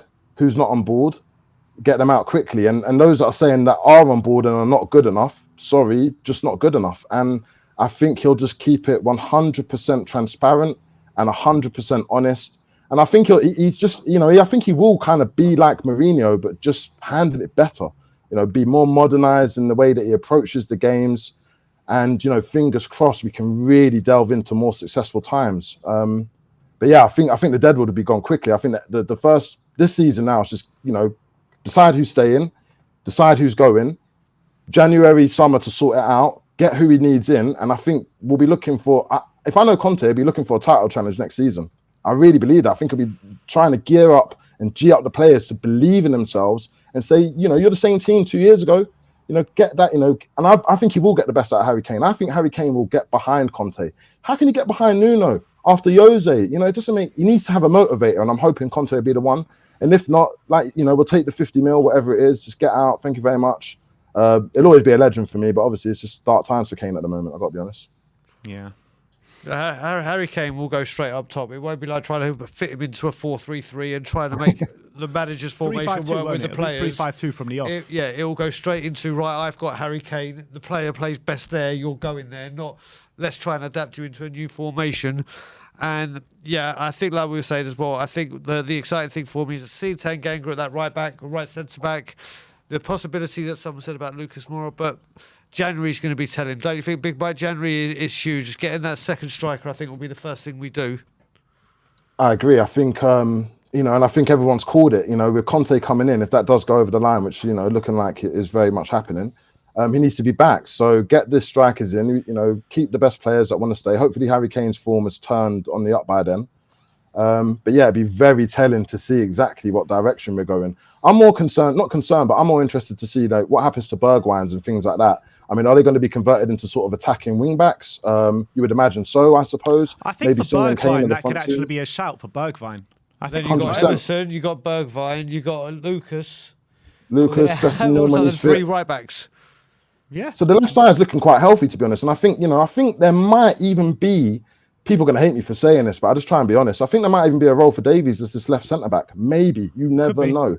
I mean, that's the only role, I think. I think left wing back is a no-go. No-go. Can't. Not under Conte, because those are the attacking sort of outlets that we use under his system. But, I agree with Grandpa that you do need to have some tactical adaptability in games, but you do need a system. We need a concrete identity. This is how we're going to approach games where we know we're better than sides, and we're going to smash them. We're going to play our way of football. We're going to smash them 2-3-0. And I think, I think it will happen quite quickly. I think if he comes in today, tomorrow, I think even as early as the Vitesse game, you might even see, some very positive football. I mean, it can't be any worse. I mean, he's just got to get one shot on target, and it is literally on the up. That's how bad it is. That really is how bad it is. Just get a shot on target, and you're a success. You got a statue outside the stadium if you do that now. With Conte coming in and all the kind of furor around it, and all the fans getting all up for it, do you think now that fans might turn up for the Conference League games on Thursday night? I think we got to. I think, look, we got to get behind the team now. Look, say what you want about Levy for 20 years. Yeah, I've seen some of my relatives have come and gone. You know what I mean? They're not here with me anymore, and that's sad days, but true. But finally, after 20 years, this guy has realised that I have to pay top price to get the best out of this situation. We've been literally, getting away with it for so long, and you're not going to get away with it anymore. He probably felt the negative tension. It must have been just staring down at him, all these daggers at him on that night in the stadium, all these corporate people looking around like, blood, let's get the helicopter and get out of here, and they did a runner, and he knows he can't have that. So I think that was the wake-up call, and then hopefully, I just pray that it succeeds, because it's true, it might not work out, it could have a polar opposite effect and collapse, but I think no matter what, the team needs a shake-up. It needs a big shake-up. It needs to be ripped out. All this toxic, all this poison. If it is Dele Alli, if it is Harry Winks, Conte is going to find out quickly, and they will be gone. And I think you're going to see the same names that Jose singled out in his tenure. I think you're going to see those people are going to be gone, because they're just, whether their heart's in it or not, or they just don't have the ability anymore. And it pains me to say, especially about Ali, it's probably not his fault. Again, it's the ball's fault for not backing Poch and getting the best out of these players when we had them and the right manager at the time. But it's like somebody said, we've got 3 to 4 sets of players here from different managers. We need to start again. And Conte is, in my opinion, I don't want anyone else. Conte is the best man for me in this situation where we can still effectively challenge for top 4 and challenge for titles and trophies. How many points are we actually? I'm not saying we're going for the Premier League. I know it's 2 points off top 4, but what is the actual point deficit to top of the league right now? We're 5 points off the top 4 now, by the way. 5 points off top 4. Okay, so Chelsea won, didn't they? So they're on 22 points or something like that, isn't it? I thought. Chelsea on 25 and 25, and we are on 15, so 10 points. So 10 points. So that's finished. Forget about that. That's done. Well, I you mean, look I at- don't we've- think we should be talking about the league Oh, no, title we're not. anyway. No, of course not, I'm no, saying, but- well, you look at, we've had 5 league defeats already. How many league defeats roughly get you? Like I said, it's 70. Like Alex says, about 73 points to get you Champions League. Let's say as the barrier for 4th, and True. that's normally with like what 6 defeats in the season. In the last few years, it's been like 3 defeats, literally. Exactly. If So not- if not we're at less. 5 already. So that kind of, unless we go on like what Chelsea did, I do believe we can push for the top 4 though this year with Conte. 100%. I I think fully we'll need a agree. There's 14 28 game run. games left. I think we need one of those runs that Chelsea went on originally, Yeah. where it was like a constant. You remember that though? Do you remember that when they lost to Arsenal that time? They had And a they bit of a just poor switched. start to the season. Antonio Conte was like, "Look, I'm not having any more of this crap. I'm not having it." And they went on how many game win? 14. You know what I mean? So and that won them the league pretty much. Yep, and that's the thing. I think I always said that with Nuno, when people way before the season started, when people were going, "Oh, we can get Champions League," I always said, you know what? I will be happy with the Europa League, and I think we may challenge at the end if we can get a late run to get that full spot and only 4th. But right now, if Conte does come in with only 2 points, that does sound a lot more realistic. Yeah. Of If making Conte it. comes in, he's going to make that his priority. Look, you've got West Ham and Arsenal sitting in 4th and 5th. You know, we can't have this. He's not going to have it. Like, we're going to come in, we're going to challenge for that off the bat. And then next season is going to be the one. But I think, like you said, Brian, January will be the one. If we get the Vahalovic in, it needs to be big names as well. It can't be, Sam Johnson down the road with bags of potential. It needs to be someone that can come in, step in, has ability, can handle the pressure of coming into this Tottenham side right now. Because there's a lot of pressure. You have to come in and you have to perform off the bat. That's why there's so much pressure on Brian Hill. We want to see him play. He's at 19, 20. Just leave this kid alone. You know what it is, Mike, as well? It's about how quick. It's not only getting those deals, it's about how quick we get them. It's not one of these, we're in for Vlahovic, okay, let's discuss for 2 weeks, let's play some tiddlywinks and have a cup of tea and then get it over the line. It's we're in for Vlahovic, we got Vlahovic is in the squad. That's going to be key as well. Yeah. Well, this is where Paratici and Conte come in. I'm hoping now it's finally going to be what I've been calling for years, which is here's the money, here's 200, 300 mil, whatever it is, and just whatever, just do it. If you've got to spend the 300 mil on one player, I don't care. That's your budget. Sign it off. Make sure you get the objectives that we've lined out for you, which, to be realistic, this season probably is just top 6. And probably Conte's objective, as far as the board's concerned, is back in Champions League. Hopefully, Conte's objective is to win something, and they'll just give him the money to do so. But if he makes top 4, they're not going to sack him. You know, if we get next season top 4, no titles, I'd extend his contract. Yeah. You know, and maybe we go again. So, you know, I think it's right for all parties. I think the short-term contract is right for all parties involved, including Conte. And somebody called it here yesterday or the day before. Even if it doesn't work out for Conte, he's got the perfect excuse. Tottenham is a pile of crap. You know, nobody can win there. You know, I tried my best, and he'll get another top job. He'll be straight at United winning stuff or wherever it will be next. But I'm hoping it will be here. I think he believes in this club. I think he believes in the fan base. And I think he believes that at the very minimum, there's 11 players at this team that should be fighting for the top 4. You know, we should be in Champions League spot. And then just kind of build another strong 7 players around that. You know, we got a chance. All right. Big Mike, always Wicked a pleasure call. to speak to you, my Wicked, mate. friend. Great Absolute. call. And Salute we shall yourselves, speak lads. to you soon, man. Salute yourself, my friend. No, See you big soon, yourself my up, brother. lads, man. Listen, as soon as I can come down, I'm going to come down. Obviously, the pandemic's messing me up. I'm kind of working from home and stuff. But as soon as I can come down, we're going to come down and we're going to get behind Conte. And I promise you, we're going to be seeing armpit hairs in the next 2 years. That's what I believe. Come on, you Spurs. Come on, Yeah, you Spurs. yeah. Love that, Big Well, that's a Mike. great call. Big up. There's been another update here. This is from every time there's an update, you're just expecting the worst, aren't you? But this is from Francesco Porzio, and I don't know if you know who he is, but he's the guy who runs the Here We Go podcast with Fabrizio Romano. Okay. And he says Antonio Conte is already in London. He will meet the Tottenham board and sign his contract in the next hours. So, I'm just saying now. Yeah, I'm going to be a total man of my word. Whether he signs or whether he doesn't, I've put up such a big thing about this. I am getting We Are Tottenham tattooed on me. It's that simple. It's a done deal now. That's how quickly we're moving. Here we go. You heard it from me. Here we go. And let's bring on Sai. How's it going, Sai? Welcome, everyone. Welcome. Can you We've hear only me been okay? here for 3 hours. It's been 3 Well, I've hours literally already. been sat here maybe for 4.5 hours now, so really appreciate that, guys. Thank you. Thanks for coming on, Si. Thanks for coming on. Where's the smiles for Antonio Conte? They're here, mate. Yeah, I think it's absolutely fantastic. It was a long time coming. Should have been done in the summer, but here we are again. Absolute mess in November. Conveniently, I think Jose signed in November, didn't he? A couple of years ago. So True. Very, very true. with this, Sorry, you're breaking up there, Si. What'd you say? oh, Has he frozen? yeah. Yeah, I think he's frozen. I think he has. Oh.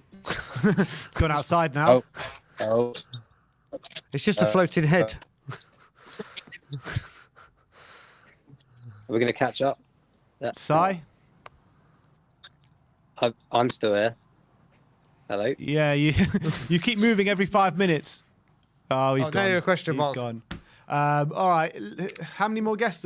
Oh, Vinny's not there. Oh, he's back. He's back. Back once Oh, we're again like back. the Renegade Master. Yeah, good. Yeah, Si, that might be a talk bit to- better now. Talk to me. How much of a Yeah. game changer is this, and what can Antonio Conte achieve at Tottenham Hotspur?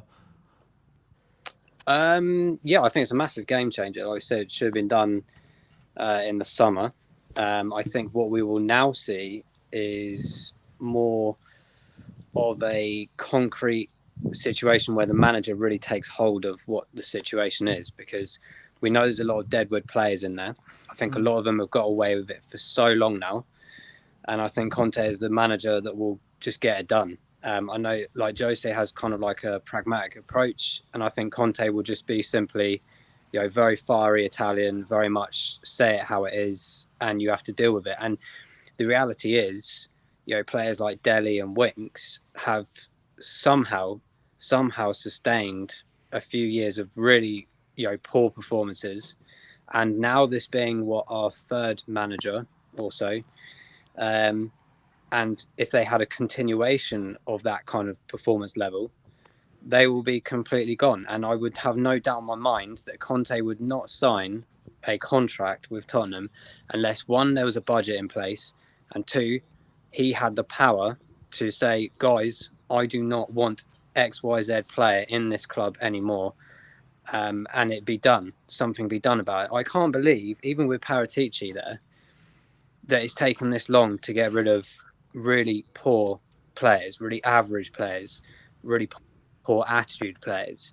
And it always comes back to the whole recruitment situation over the last few years anyway. But I just hope, guys, I hope that January is going to be a massive, massive transfer window for us, because it has to be.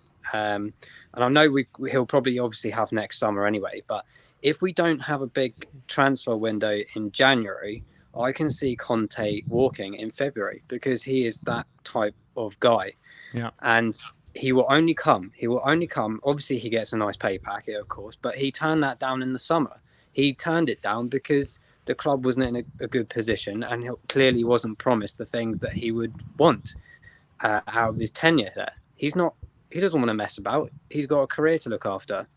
So,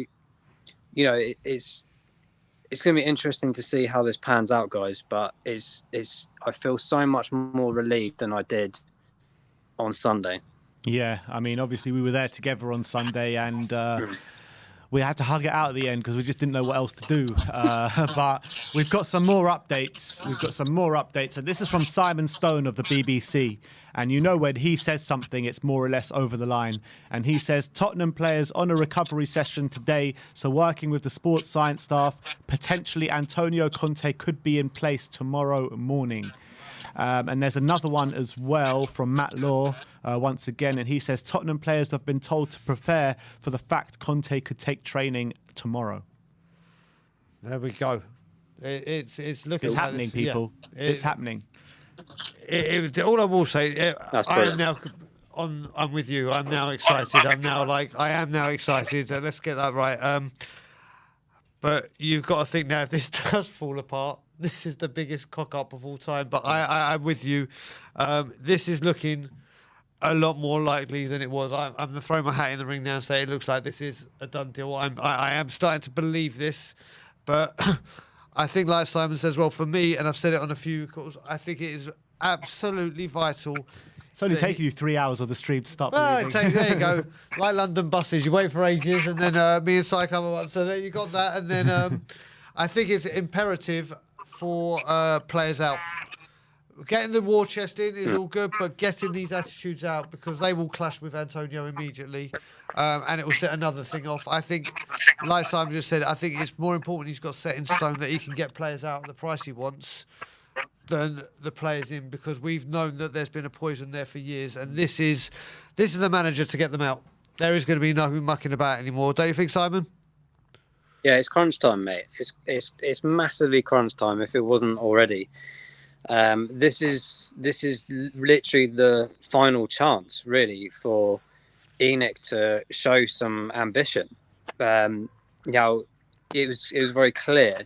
Paratici must have had Conte as his number one choice in the summer. Yeah. ENIC and Levy turned around and said, "No, we haven't got that money," or this, that, and the other.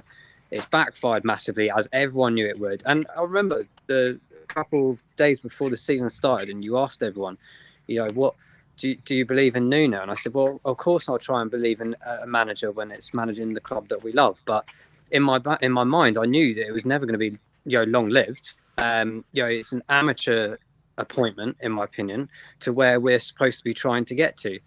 And that was clear as day from day one. But you go with it. But if the fans have that kind of mentality, I can imagine the players having that as well. Albeit that they should have a good attitude to whoever's managing the team. But it was clear as day, not just on Sunday, but throughout this whole season, bar maybe the Man City game. And I do believe the Man City game was pushed by a lot more by the fans, because it was the first time everyone's back in the stadium. There's a big hoo-ha about it all. But since then, it's been an absolute catastrophe. And Sunday, it was back to that same conversation we have every week about poor attitude, poor concentration. Harry Kane up top is just non-existent. Should have been taken off. Wasn't, because he's too big for the club or whatever. I don't know. Taking more off was a bad decision, and that was it. That was more than enough. It confirmed. I know you guys in that studio are the same as me in our thought process around ENIC and Levy, and it was so refreshing to hear Levy out songs everywhere for once, because it's not about, of course the manager's absolute trash and he should have gone, but like in general, finally, majority are waking up to what's really wrong here. So there was no choice in their mind to have to change it. But I tell you one thing, and I said this about the Super League situation, Levy is an absolute coward for not coming out again to not discuss this point with the fans.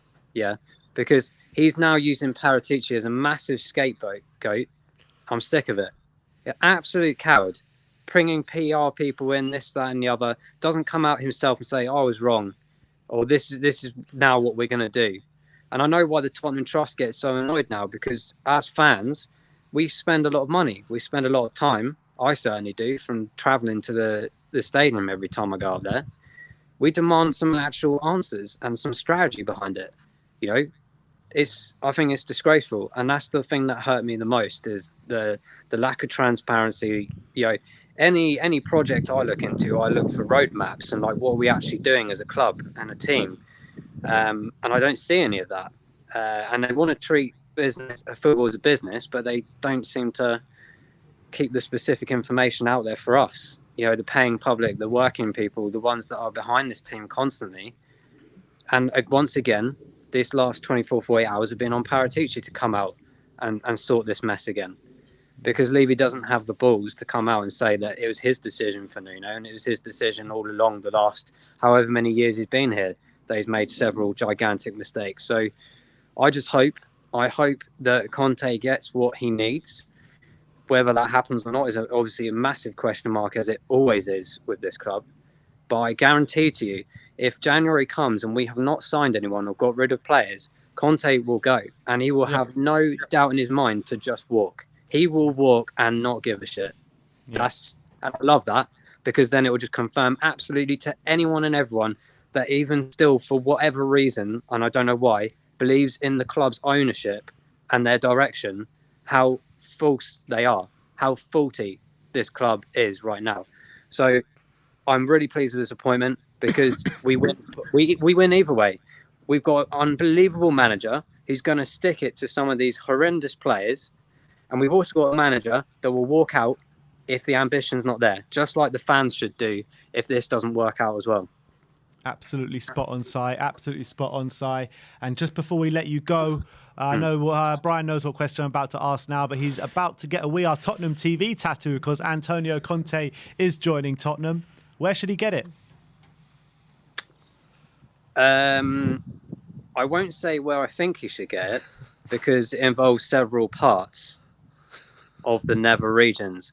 So I will just have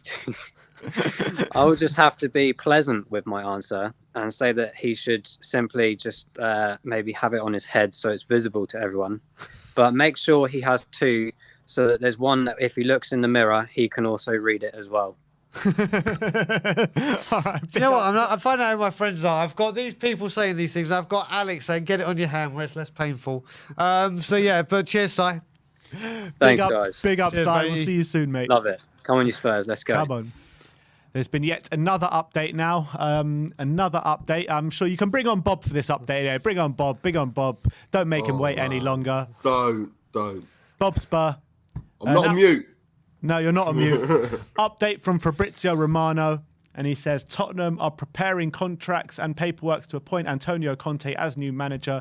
Agreement set to be signed until 2023. Once all details will be fixed. Antonio Conte is currently in London with his camp, ready to meet with Fabio Paratici. How are you feeling about this, Bob? Are you still sceptical? No, I think it's there's too much fire this time around, isn't there? I mean, I remember last time we were there, we were streaming, I was on streams, I was doing a stream myself and imagining how we're going to win the title, who's going to be captain when we win the title and all that. So I think this time it's a bit more definitive. And so who is going to be captain when we win the title? That's the big question. Yeah, that is it. That is it. But I do want to talk about something that we've probably overlooked. A few months back, probably a year back, Ben, when you started, when you went to that first protest, there was 4, 5, 6 people. Yeah. You got on Sky Sports, and the numbers weren't there, but it was certainly spoken about. Without bigging myself up, we went to the ESL protests again, 20, 30 people. Wasn't great, and I know I was disheartened, but it made people talk. And Brian, my brother from another mother, coming over from Canada and basically standing by what he said, been to every single protest. You've been there as well, Ben, and it's grown. And I guarantee you this, 100% guarantee it. If it wasn't for what you guys have done and what YouTubers have done and by getting dialogue with pro and Levy outers and pro Levy people and getting that dialogue via Twitter and via streams, I guarantee you there's absolutely no way those chants of Levy out would have been heard. Absolutely guarantee it, because it's been on the forefront of so many streams, Talk Sport, news, other media outlets, London Sport, and whoever people have tweeted it, be it positive or negative, but it's been at the forefront, and it is down to what you guys, and especially Brian, my man, you can go back to Canada with your head held high. If Conte comes in and he's backed and the penny's finally dropped with Levy and he's looked at that chanting of Levy out and he's thinking, shit, I need to do something about this because this is going downhill. And if that has meant that Nuno's been sacked, Conte's coming in and he's backed, you guys, Brian, my man, you can go back to Canada and think, you know what? I've done my bit. I'm almost crying. Well done, man. I'm almost well done. crying. Big up, Brian. Big up to everyone involved. Big up to everyone involved. Listen, it's not just like you said, but let's just have this little conversation while it's here. It all started with you, and We Are Tottenham TV and the Super League. It all started. Obviously, I can get over because of COVID and all that. Bob, you went and we've spoken at length. There are fans like yourself and Holly that have travelled from Southampton or wherever in the country you've been. Obviously, I couldn't get there for COVID. Then I made that word. Like I said, I'm coming for the NFL. and we got a lot of abuse. There's lack of numbers, there's lack of this. But we were trying, and we kept saying, this ain't the sugar days where it's thousands of people in the stadium or thousands of people outside. This is a social media world. This is where battles are won and lost now. And then obviously what happened, as I've said on mention, it was music to my ears to hear that. It changed for Spurs to dare is to dear. All the people on Facebook, all the people, it's been a hard battle. But you're right, if it weren't for everyone that has been supportive of myself, all us guys, all the other people that have turned up, what happened Saturday doesn't happen. I can guarantee that as well, because it all changed on that substitution, and then that's where it went. And everyone deserves. I like I said, I get very emotional thinking about it. I almost started crying in your speech just then. And I will go back to Canada thinking, you know what, we did make a difference, and this can. It just goes to show everyone that, you can't make a difference, you can't do this. Well, it can make a difference, and people did it. And as we're talking about that, big up to Abby Summers as well. Yeah. Big up to Abby Summers, who yesterday on TalkSport absolutely annihilated Levy and Enoch. And it just goes to show that. And also the penny finally dropped with Expressions as well, who was talking about Enoch and Levy out on the weekend. Crackers have been going on about it today, Ben. Even on TalkSport today, even Jim White, he's not thinking, but even he went away from the Nuno. He goes, no. He goes, why are we concentrating on the Nuno sacking? Why aren't we asking the question from Levy? The penny has dropped. The penny has dropped amongst the media outlets and many of fans. And of course, there'll still be people there who are pro-Levy. And that's why I was so big on getting pro-Levy people on my channel. And we've had a dialogue. Brian's been on a couple of channels where we have got people who are not want Levy in and all that, but they're not apologists and they don't see the point of a Levy out. And we've had dialogue and they've surprised themselves. And it's got out there. It's got out there. And like I say, I guarantee if it wasn't for Ben, what you started all those months ago, probably over a year ago now, and Brian to carry carry on the torch, and everybody else in the groups, there's no way, absolutely no way in the world that would have been Levy out. That would have been Nuno out. And again, Levy would have looked at Paratici and thought, there you go, Mr. Scapegoat, Mr. Deflector, go and do your bit. Not surprised to hear Paratici coming out with a statement. But the fact Nuno outs were around there, but they got sanded out by Levy out, and I think he shut himself. He shut himself and he thought, no, not letting this happen. Hello, Lewis, let's get some money in. Let's get the man in, give him whatever he wants. Like you said, if Conte's been made promises and he doesn't get those promises, he's not going to think twice before sitting in the media, in press conference saying, no, they've promised me this and they've not delivered. And Levy can't have that. Levy cannot afford that. So big up, like I say, if he's coming in, big changes are happening. I'm saying that. Big changes are happening. And it means that finally they are going to splash the cash. But it wouldn't happen. Bob, what does it mean now on your personal feelings towards the board if this Conte deal does go through and they do heavily back him, or they back him as much as he wants to be backed? If that happens, what is your feeling towards the board? Step one, mate. Step one. 20 years of hurt and mediocrity and not pushing to the next level isn't going to be made up by one transfer window. It's got to be consistent. It's been given 18 months. For me, it's a 3-year process. If in 3 years they can continue to build and take us to where we want, then you know what? Big up on them. This is first step. No point in bringing in Conte in if you're not going to fucking back him, man. There's no point. It's just a PR stunt. But step one, let's see how it goes. He's got a lot of making up to do, what I'm asking, Bob, is that if step one is complete, then do you? I know we don't forgive them for what they have done in the past, but do you back them to move forward? If they change their mindset, Ben, if we all support Tottenham and we want them to be successful, and if it's Levy and Enoch who can turn around and the penny's finally dropped and they're going to be there to make us successful, what else do we want? Yeah, that's all we've ever wanted. It could be Enoch, it could be Doris, it could be whoever's in charge. As long as they make my club successful, our club successful, we're holding up those trophies, we're having amazing nights at that stadium, then I couldn't give a shit who's running that club.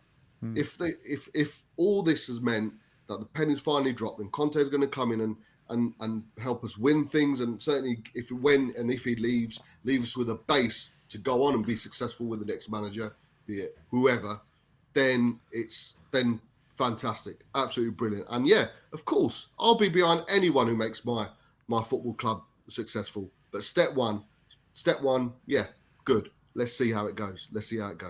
Spot on. Completely good. Like you asked that question to me as well. It's all good getting him in. It's all good saying here. Let's just say 250. But let's say it's 250, and he says I want to spend that on 3 players, and then Levy's no, that's enough to get 6 players, and he's like, well, no, and then they start bartering 3, 4, 5. That's what I need to see, and not just over this window, over consistent windows to say I'm exactly where Bob is on that. It's step one. You've pulled. The only person you've been backed into a corner, and the only way you can get out of this corner is by bringing in Conte. The only way you can get out of it. He's the best out there, isn't he, Brian? He's the best out there. Without a doubt. Without a doubt. No, or not even the best. He's most certainly the best available. Yeah. And if you want a manager to come in and turn things around immediately and get the deadwood out and get players back on, I believe this will be the return. Let's be real now. We've got a manager. When you look at the other Premier League managers, he's up there with the Klopps and the Peps. 100%. Yeah, 100%. He is up there with the Klopps and the Peps. Yes. We're probably being a bit hypocritical as well, saying we want a long-term future. We've been sick. I've personally been sick and tired of the long-term rebuild and everything. I'm being greedy now. 41 years of supporting Tottenham. I want instant success. And if there's one man who can do it with the backing of the board, it's Antonio Conte. Because he's shown it everywhere he's been. He's shown it everywhere he's been. Absolutely. Let him do what he wants because he will do it. He will bring us trophies. Step one, great. Now it's backing him to the hill. And I wouldn't be surprised if the phone call was, Conte, what do you want? You can have whatever you want. Please come to us. Save our season. Save our club. Save our supporters because they're turning their back on Spurs and we can't have that. But like I say, we've overlooked the fact from that cold, windy, rainy day, Ben, when you were walking around with that little sign come around the corner seeing Sky Sports. It's Sky Sports. Let's go to them. Yeah, absolutely fantastic. From then to the NFL protests and ESL protests and people coming on streams and being honest and having honest dialogues and being surprised. The pro Levy person who spoke to yesterday, he was surprised by how much he had in common with Levy outers and Newcastle, and he was taken aback, and he thought coming onto a stream he's going to be bombarded, he's going to be attacked and be abused, and it was completely not that. And that dialogue, your protest, your statements, your dialogues on the street, none of this would be happening if it wasn't for you guys. So big up to all of you. And Brian, man, you've done it, man. You've done it. You've started it. Big up. Where's the tattoo going, Bob? On his arse. Oh, mate, do you know what? He has this joke as well about Bob with he has a fixation of people getting tattoos on their arses. So Bob, I can tell you it's not going there. Big up, Bob, man. Big up, Bob. Definitely not your cock, mate. Well, if Brains McLeod had anything to do with it, then I know. We are Tottenham. We are Tottenham TV are growing, but that's you don't want to be. Okay, cut him off. Cut. Bob, legend, brother. Love ya. We'll see you soon, brother. Man. Big up. Come on, Spurs. Come on. We've got Marcelo in the chat saying, get the mimosas out, lads. I mean, Marcelo, where the hell have you been? We miss you on this channel, man. Where the hell have you been? We want to hear from you, man. We want to hear from you. We want to hear how hyped you are. We want to hear the hype man at his finest. So come on if you're around. We got a few super chats. Ah, there he is. We got a few super chats. How did you do that? You asked and he came. That's what I love to see. But before we bring him on, let's just get through a few super chats. Santush Gorande saying, it's a great day to be a Spurs fan. Been waiting on a football move like this. What's his formation and 11 with the current Spurs squad? Let's bring on Marcelo to have a chat about this with. But first of all, come on, let's bring him on. Marcelo. Wow.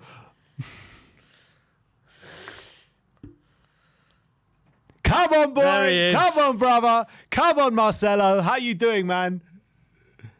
Mute. I'm doing good. Can you hear me? Yeah, we can hear you now. Yeah, I'm doing good, man. I'm sorry, guys. I've been in hiding. Nuno ball got me give me all PTSD, man. You know what I mean? I just got rid of Mourinho's suffer ball, and then I had to suffer that Nuno ball. I couldn't do it. I couldn't bring the negativity to you guys. It's already bad enough. So I kind of just stayed in the chat. But the Tottenham army, you know what they say, bro? You can't keep a good man down. You can't keep a good man down. We had to suffer through those 3 months, but now we have one of the best managers in the world. Best managers in the world. It's incredible. Antonio Conte, if he comes in and most importantly, if we back him, right? Because that's what it comes down to, really. That's what it comes down to. Yeah, back him. Just back him. You got the best manager ever. Levy, it's time to put your money where your mouth is. And I think this is Levy's final Hail Mary. Really. Yeah. Because I think people like Brian has finally woken up the fan base. And congrats to you, Brian. You know what I mean? I bet you were so proud when you heard that Levy out chant. You finally been saying it. You've been saying it before anybody else, and then it just finally came to fruition, man. You know what it is, Marcelo? It was like when you go see go to see a rap concert or any concert, and the artist first comes onto the stage, and that's what it felt like for me. But I have to say, I know I get a lot of the credit for this because obviously I've got my platform here, but it's not just me. I mean, obviously you've been on many stream with me, Marcelo, across the pond on Wills, and I've been this way the whole time. Obviously very outspoken on your channel where I started, but there are loads of them. There are loads of people out there. Like I said, I've been the kind of voice and the face for change for Spurs because obviously I had this platform. They have put in an incredible amount of work. There are other groups as well, but obviously I'm affiliated with them. And Enoch to dare is to dear. And like I said, the protests and everything, they weren't the big turnouts we wanted, but yeah, it is music to my ears. And if this is where it starts with the change, then like Bob said, step one, success. And also shout out to the We Are Tottenham Army. You know what I mean? Yep. You guys started that protest. Nobody was willing to do it, but every little fire starts with a little kindle. You got to set that spark, and you guys set that spark, man. It was awesome. It was great to see. Man. I love seeing that in the stadium. Our fans finally standing up for ourselves. This is a big club, bro. This is a big club. People forget about that. You know what I mean? We have 24 major trophies. We used to have the record FA Cups. We've had great players in the past. Great managers in the past. But ever since the 90s, this club and its downfall, it's been sad, man. It's been sad to watch. And it's finally time for this club to go in the upwards trajectory. It's finally time. No more, just top 4. No more let's just be there. Let's just be there for the fun. It's time for us to take over, bro. I want us to win a Premier League before I die. I want us to be in a Champions League final and competing with these big clubs. I want us to be like where we were a couple of years ago. Really, that's the starting point. We should be where we were a couple of years ago, but we need to take that further. And I think with Antonio Conte, if we back him, we can do that. We can do that 100%. He has shown it when he went to Chelsea. That Chelsea side was not that good of a side. What about Inter Milan as well? Yeah. And Inter Milan. Yeah, the guy does it. He just gets it done. You just have to back him. It's simple as that. Simple as that. If he comes in, or when he comes in, should we say right now, do you change the captaincy as a first sign of intent that things are about to change? Or do you stick... I think you said it, wasn't it? Lloris stays as captain, but Højbjerg is like the general on the pitch. Mm-hmm. Yeah. But what would you do? It's tough, man, and I know this is kind of a cop-out answer, but it's whatever the manager wants. Whatever the manager really feels, I'm just going to back him. I'm going to back Conte. He deserves backing. He has the reputation to deserve backing for whatever decision he makes. But if it's my opinion, I would choose Højbjerg. I was never a fan of goalkeepers being captains. I just feel like having a midfielder or a defender as a captain, they're more involved in the game, especially midfielders. So I always said it with you, Brian. I think Højbjerg should be captain. Yep. But I don't, if it feels like it's disrespecting Hugo, who deserves respect. He's a legendary goalkeeper. He's one of our best goalkeepers we've ever had in a long time. He's a legend in my book. So all respect to Hugo, but for me it would be Højbjerg. If I was Antonio Conte, I would put Højbjerg as captain, put that anchor in the middle. Give us some fight. Because when you're a captain, the players have to respect you. You know what I mean? When you put that armband in, for me, Højbjerg deserves every single one of that respect. Yeah, completely agree. We've just got another update from The Athletic saying Tottenham are close to reaching an agreement with Antonio Conte. He is already in London with his representatives, but we knew that already. But I wanted to go back to this super chat, which I was reading out just as you came on. What do you his formation and his starting 11? What do you with this current squad? What do you think that looks like? Well, I'm gonna guess we're gonna be playing, 3 center backs with the wing backs. I think that's Conte's, bread and butter right there, and I'm actually excited for that. I've actually been, I don't know if Brian remembers. I was in the Will Stewart night show, and I was like, play 3 at the back. Put Emerson and Reguilon as wing backs. It fits our system better. We got QD Romero, who's used to 3 at the back, so I think it's gonna be a back 3 of Sanchez, QD, and possibly Dyer. Not a big fan of Dyer, but he is one of our better center backs, and I think it's going to be Reggie and Emerson. And who else I think play a big part? I think Ndombele and Lo Celso is finally going to play a big part because he loves that double pivot. With between the two, the defensive midfielder and like a central midfielder. That's what he did with Fabregas and Kante a lot of times. So I think those guys could play a big role, and also even Skip. Sometimes he used to play, 2 defensive midfielders, whatever suits the system.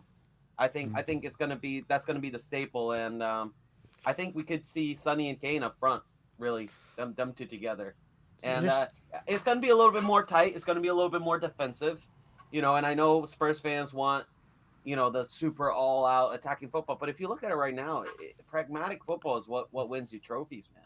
You look at Tuchel, you look at what's going on, almost all over the place. It's what wins trophies. Tuchel came in, he brought in the system.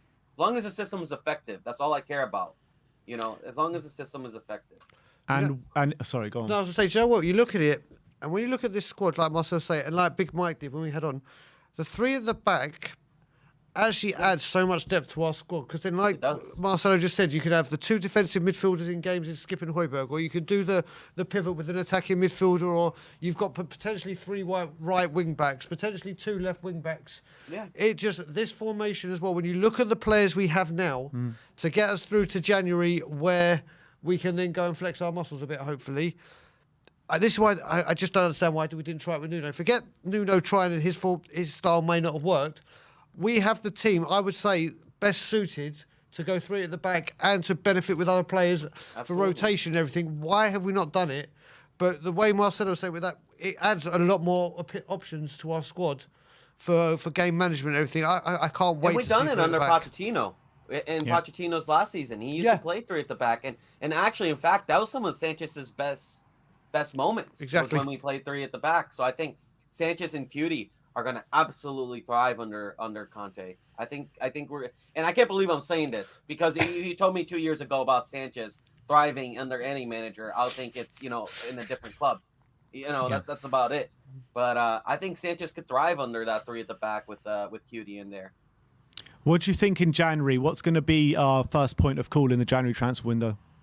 I think it's going to have to be a midfielder and a striker, or one. I think definitely we need another striker. I mean, look, I love Dane. I big up Dane. Love the kid. He has so much potential, but we need like a real backup striker, man. And Vlahovic, he's open right there. Excellent striker. 50 million. Just get him. Just get him. Put him next to Kane, and then we can mix it up between him and Son. Give us different attacking options. A lot of people say, "Oh yeah, but like if we get this player, what happens to that player?" Well, you know what? That player fights for his position. That's what happens. Yeah. If we get Vlahovic, and Vlahovic comes in and he puts pressure on Kane, and Kane has to fight for his position, that's what we want. Yep. That's going to bring out the best out of Kane, and vice versa. Even for Sonny, I love Sonny. I always want to see Sonny play. But if it pushes him to fight for his position, that's what I want. I want Sonny fighting for his position because it's going to bring the best out of Sonny. So we need guys like Vlahovic coming in. We're going to need guys, Van de Beek. I know you're a big fan of him, Brian. You're huge. Just huge. get him. He's right there and open. Just get him. Levy, it's time to open up the pockets. We have the money. These guys are billionaires. Like Enoch is $1 billion company. They could easily come in and buy these players. It's time to do it. You spent 20 something years of not spending money. Use that money that you have saved up and splash it on this manager. I guarantee you, whatever money you put down and you lose, you will reinvest that, and you're going to make a tonfold in winning Premier Leagues and raising our stock, raising our brand name, all of that. You look at Liverpool before Klopp. Liverpool were not. They were a big club. Don't get me wrong. They were a massive club, but compared to it now, they're like a mega club right now. With Klopp under the helm. You know what I mean? Everybody knows who Liverpool is. And that's because they won the Champions League. Look at Tottenham. Even us being in the Champions League. A lot of people in South America. I remember people talking more about Spurs. Just being out there with the big boys, bro. Gets you talking. You don't get your club talking when you're in the Conference League. You don't get the stocks. You don't get the brand name when you're in the Conference League. You're playing, with these small games and all that stuff, bro. You want to be in a Champions League. You want to have guys like Antonio Conte, and you want to be challenging for the Premier League. That's how you build a big club. That's how you make the big money. That's how you make the big money, Levy. So it's time to put your money where your mouth is, bro. I'm tired of it.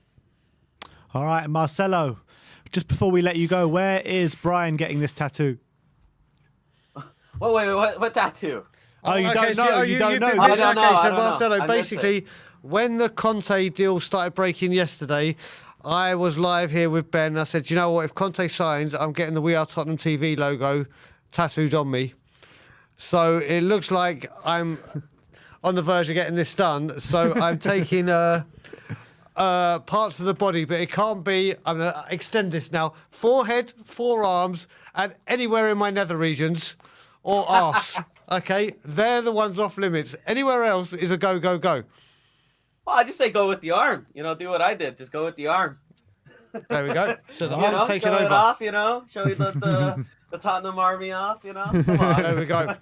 Everywhere we go. Damn right. Love that, Marcelo. Damn right. Big up, Marcelo. Great to have you back, man. Really is. Really is. All right. See you later on, brother. Have a good one.